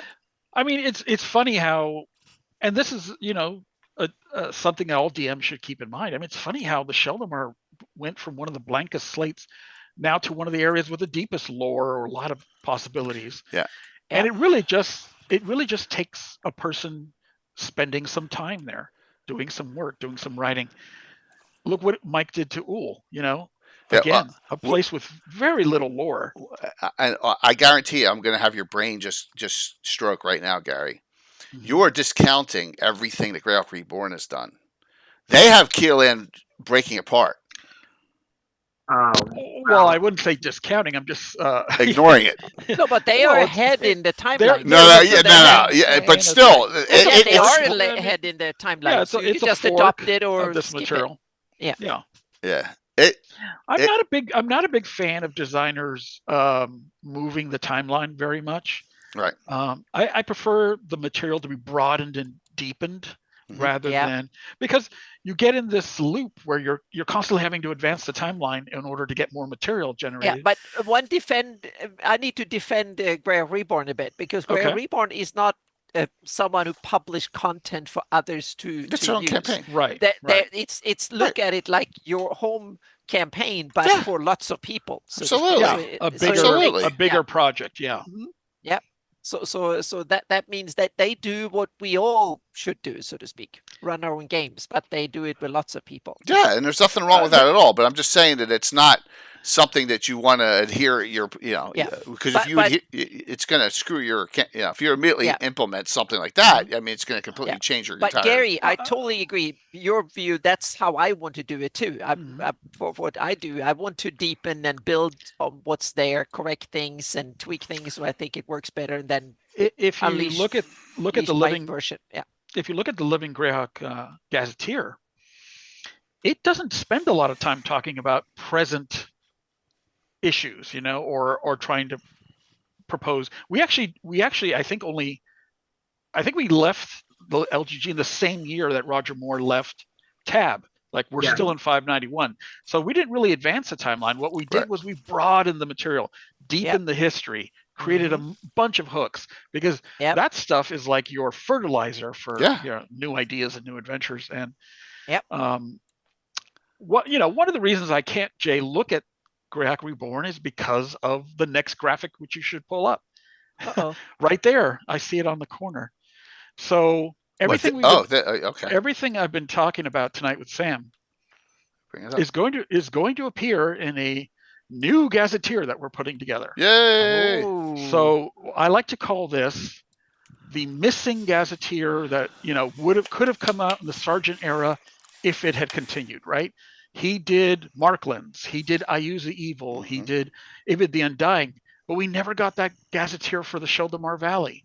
We never got a gazetteer for the Vaclunish lands. Awesome. Yes. So Sam and I are going to take the material from the LGG, Living Greyhawk Journal, everything we've been talking about, and put it in one place.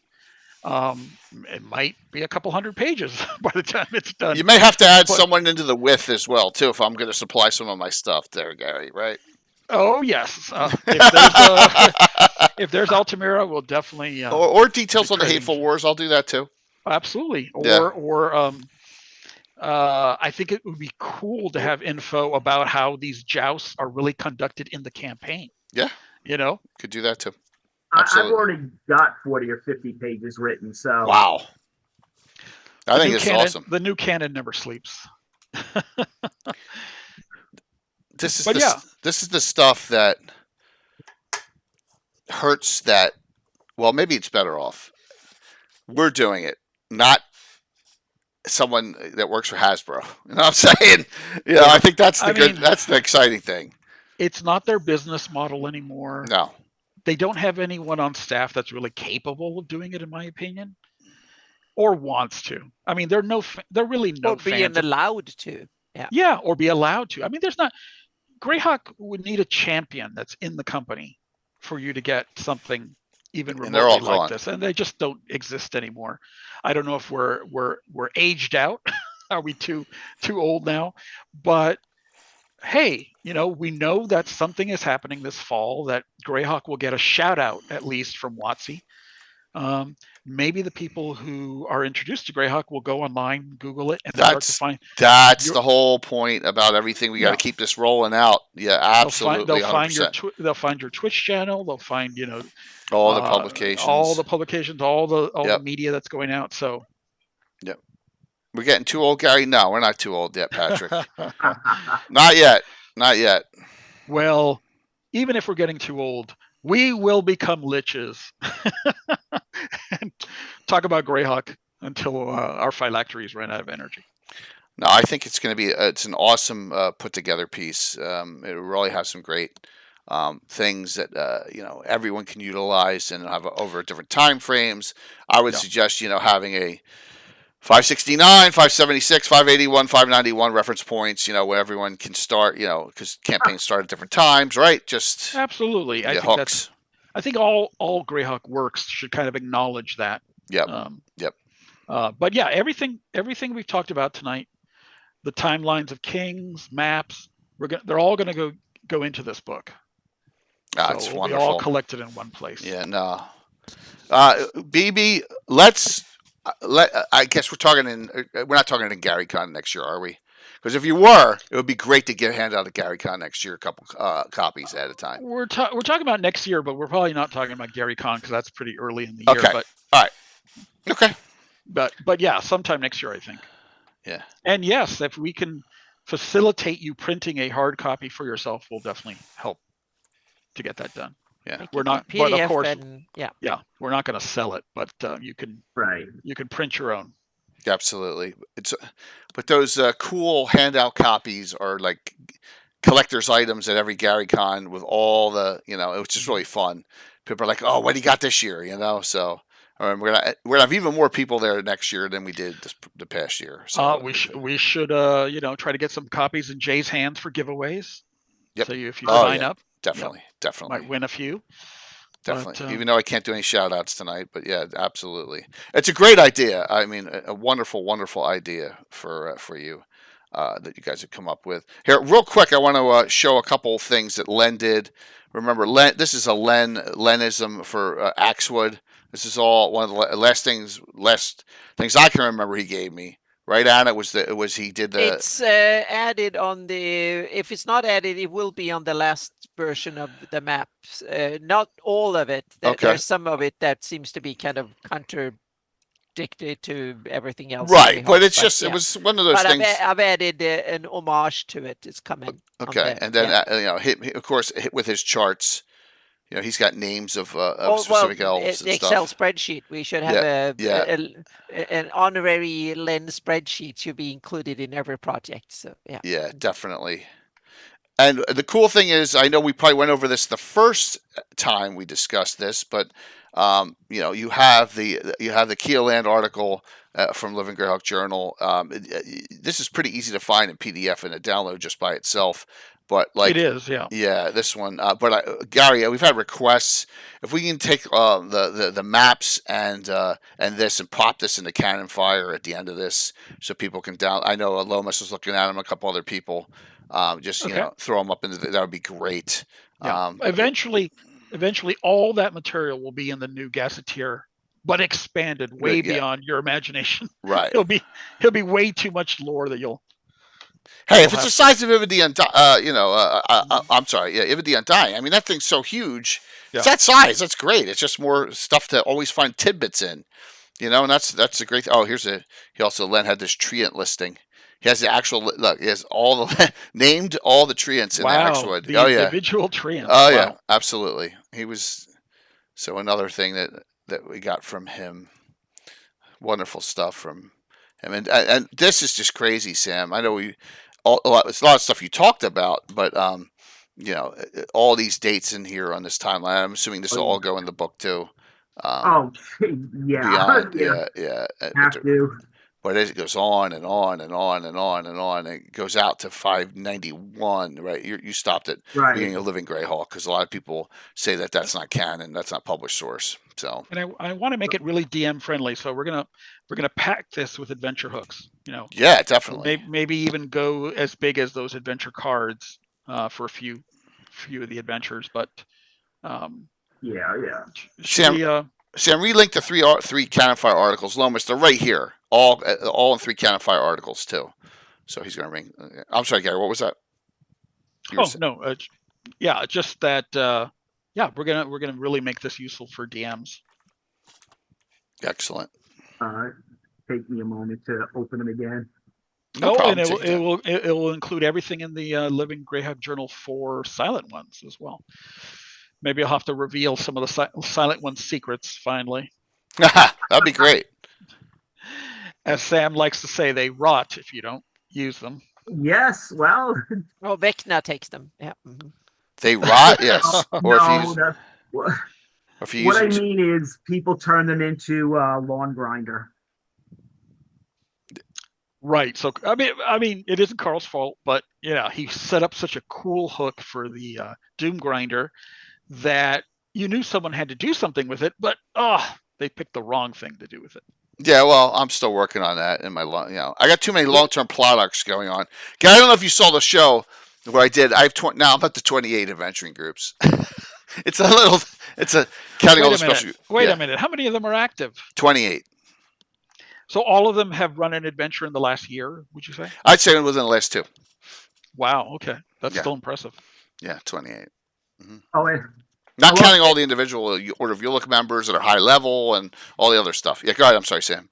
So yeah, I was gonna say if you poke around on Cannon Fire, you'll find about half a dozen supporting articles where I expand on some of the things. Like there's one Roland Tully, the War for the Jaclea Bay.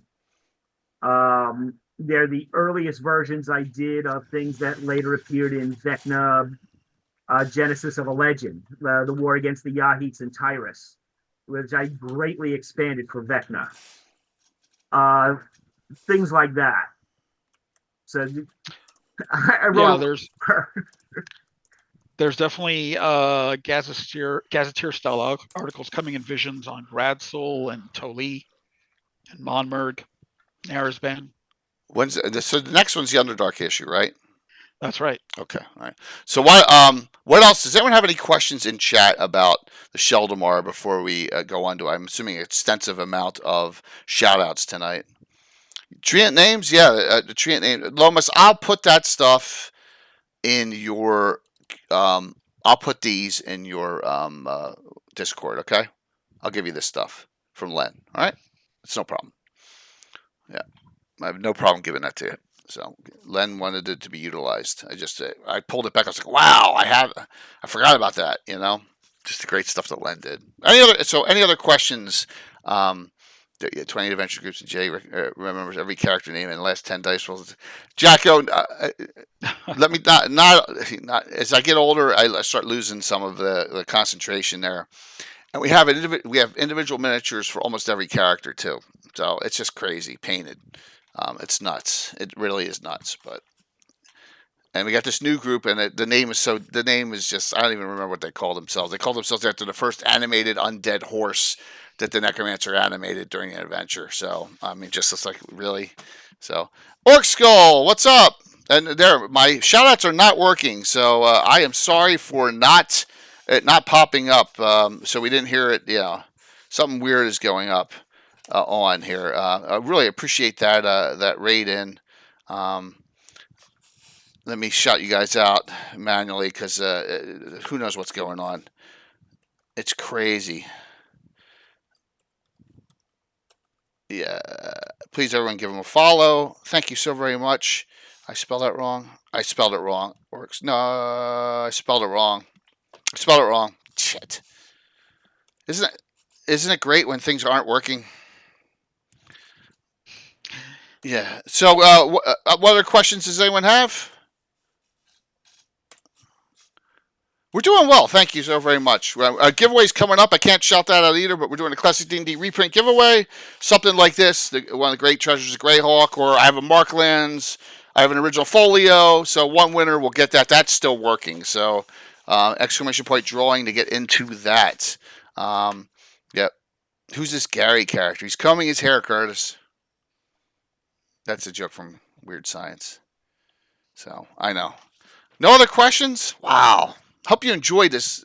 I really enjoyed this. Me too. Finding out a lot of in-depth things about coming from the era of Vecna. And if you're new raiding in like Orc Skull and Crew, please note the Vecna from Stranger Things and all that stuff. Vecna started in GREYHAWK.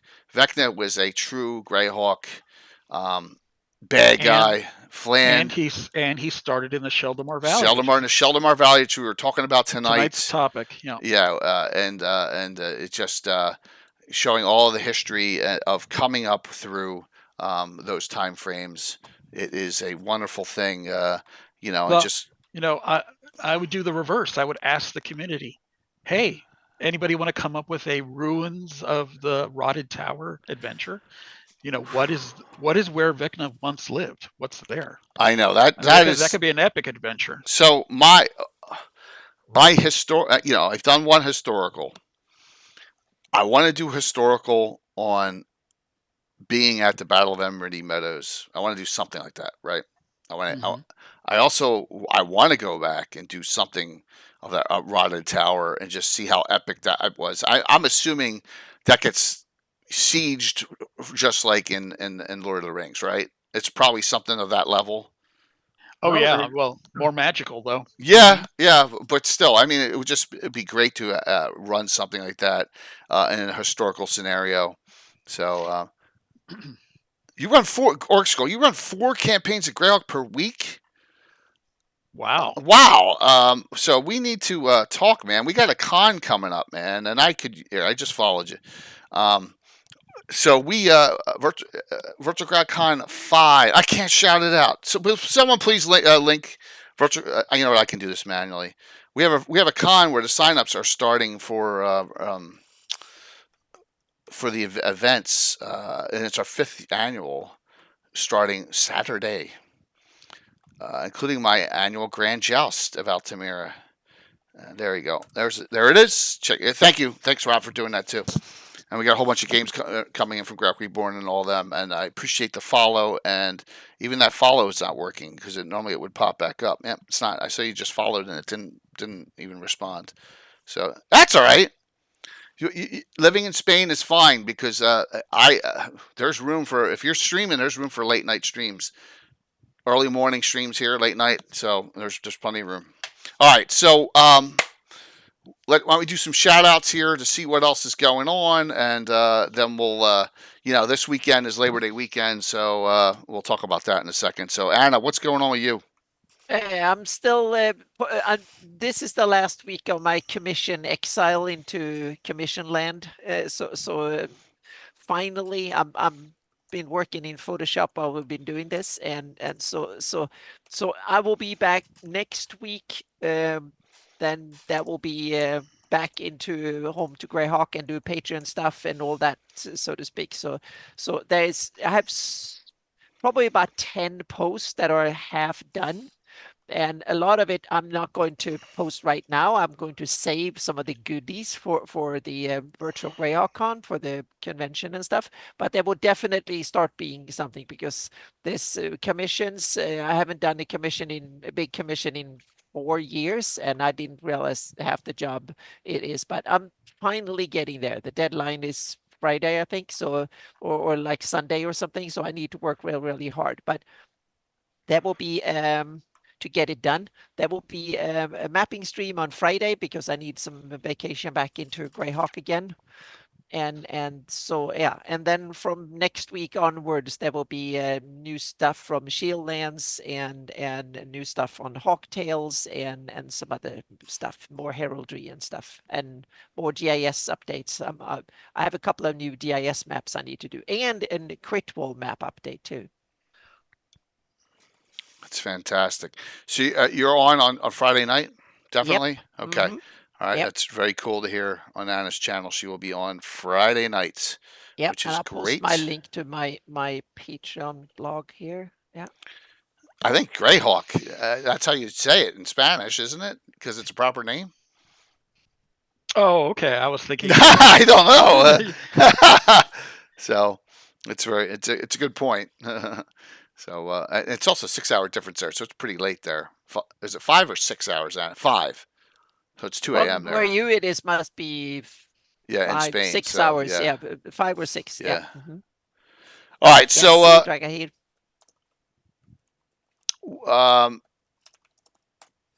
Sam, what's going on? Well, it's getting a little old, but now we have the summer issue of the Grey Grimoire. 3rd issue with tons of articles.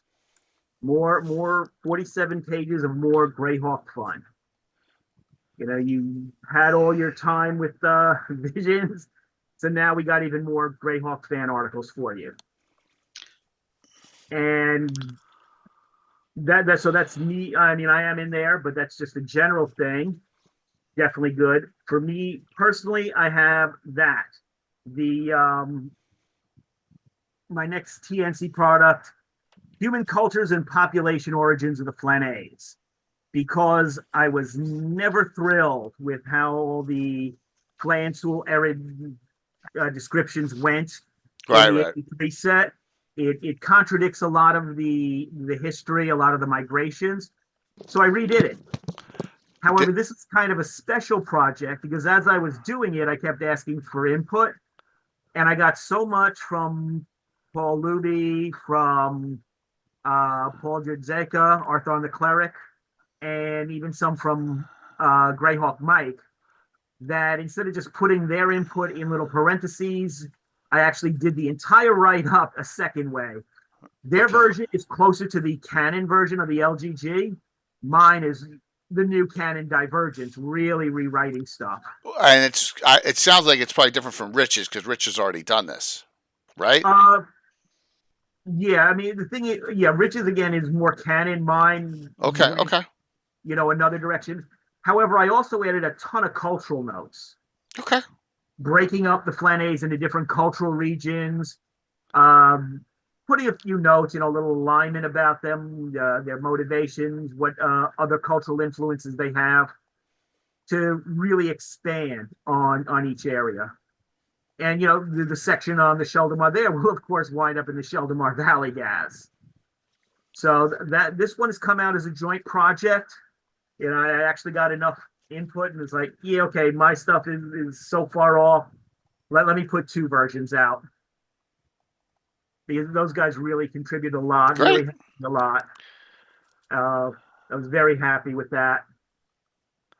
Fantastic. And, more stuff. I've got stuff coming in the Visions Underdark. I've got stuff coming in the Grey Grimoire, the winter issue.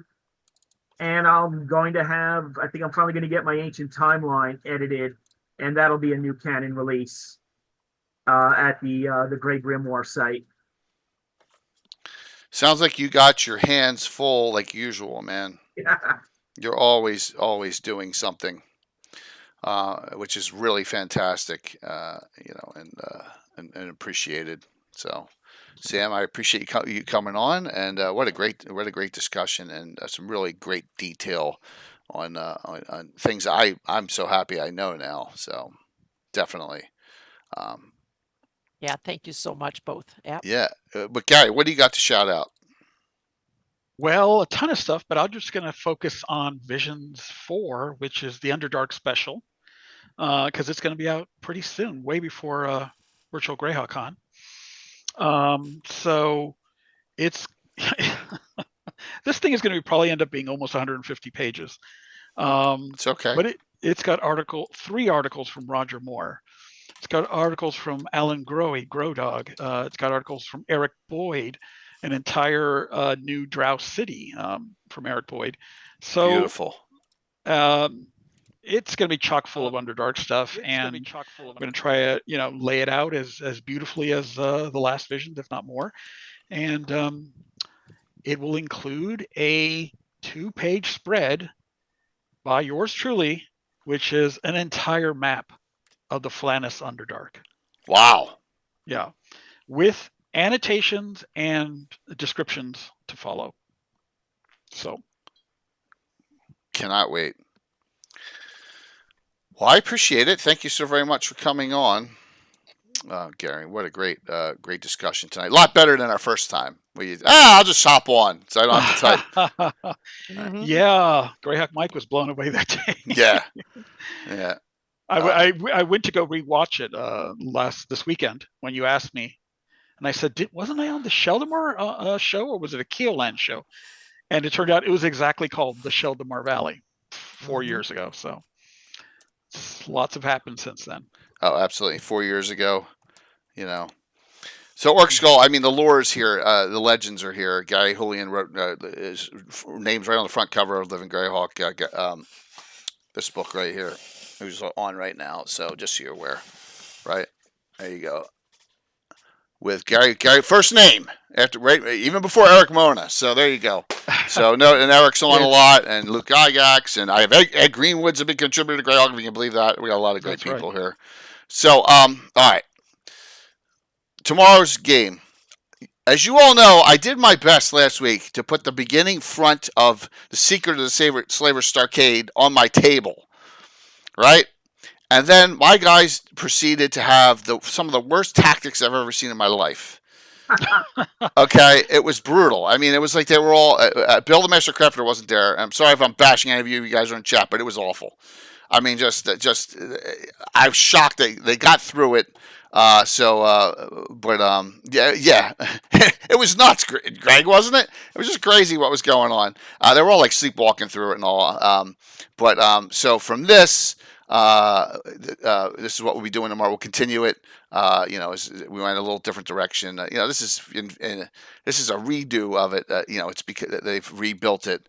Just some of the fight scenes that were going on there that Tom snapped during it. And this is the interior courtyard and stuff on there for the session tomorrow.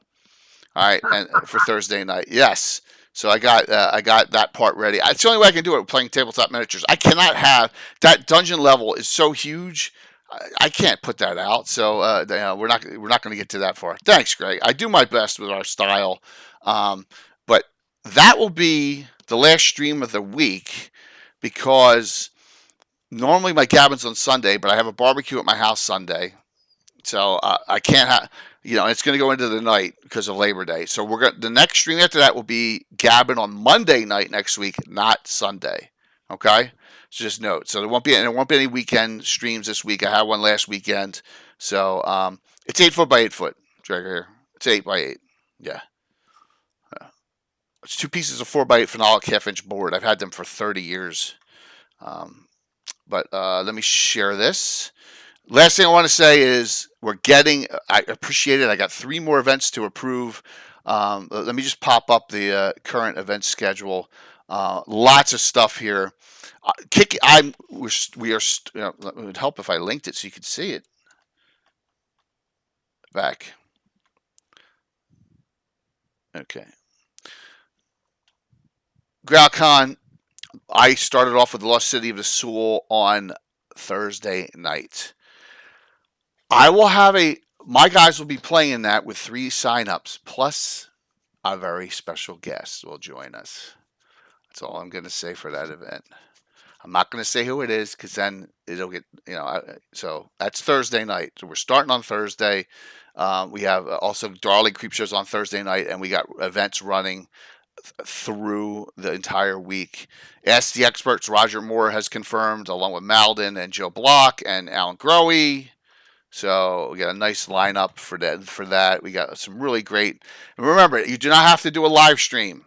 You can DM on our Discord. You can DM on Zoom. You can DM on whatever, however you want. Theater of the Mind, VTT. It does not matter. So we got a lot of events coming in. The GreyHawk Reborn events are supposed to be in by Friday night. Okay, and that's probably going to add another 10 to 14 more events.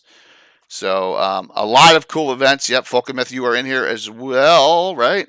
So we got a whole bunch of good people in here doing a lot of wonderful things.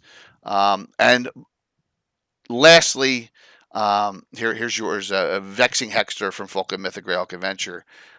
We also have Troy and Carlos and Dan Smith doing a seminar, self-publishing seminar at 9. So there's some cool things that are going to be happening above and beyond the normal seminars we normally have. But I got roped into doing the Grand Joust again because a lot of ladies were upset that especially the 2-time champion Bones' character was. So I said, okay, it's going to be in grudge match style this year, which means after the first round, the loser bracket, the highest seed will get to pick who they're going to go at.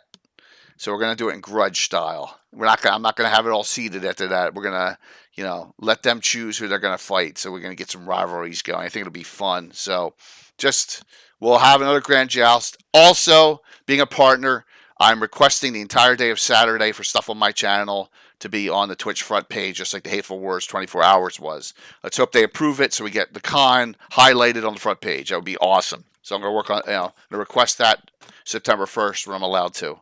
So thanks, Patrick, for that. And just note, the shoutouts aren't working. Nothing's working tonight, so you don't see it. So noon Eastern time this Saturday, signups for events start. Okay? Yeah, Tarish Ming will be back. Juan Carlos will be back. Josh Death Dealer, all the losers. I've asked Luke Gygax to come back. He's done it the last 2-3 years. See if Luke can play the son of Melf again, Smelf, Alliator, whatever name you call him. Yeah, so we're gonna see how many people we can get involved in that, but there are open signups for it. So just note it'll be a blast. So all right,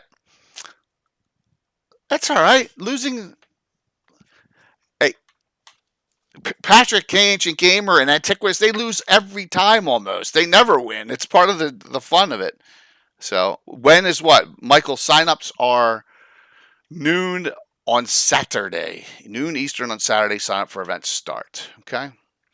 And I imagine we'll be getting some other events in late. All right, let's do the giveaway here. Let's see if hopefully this works.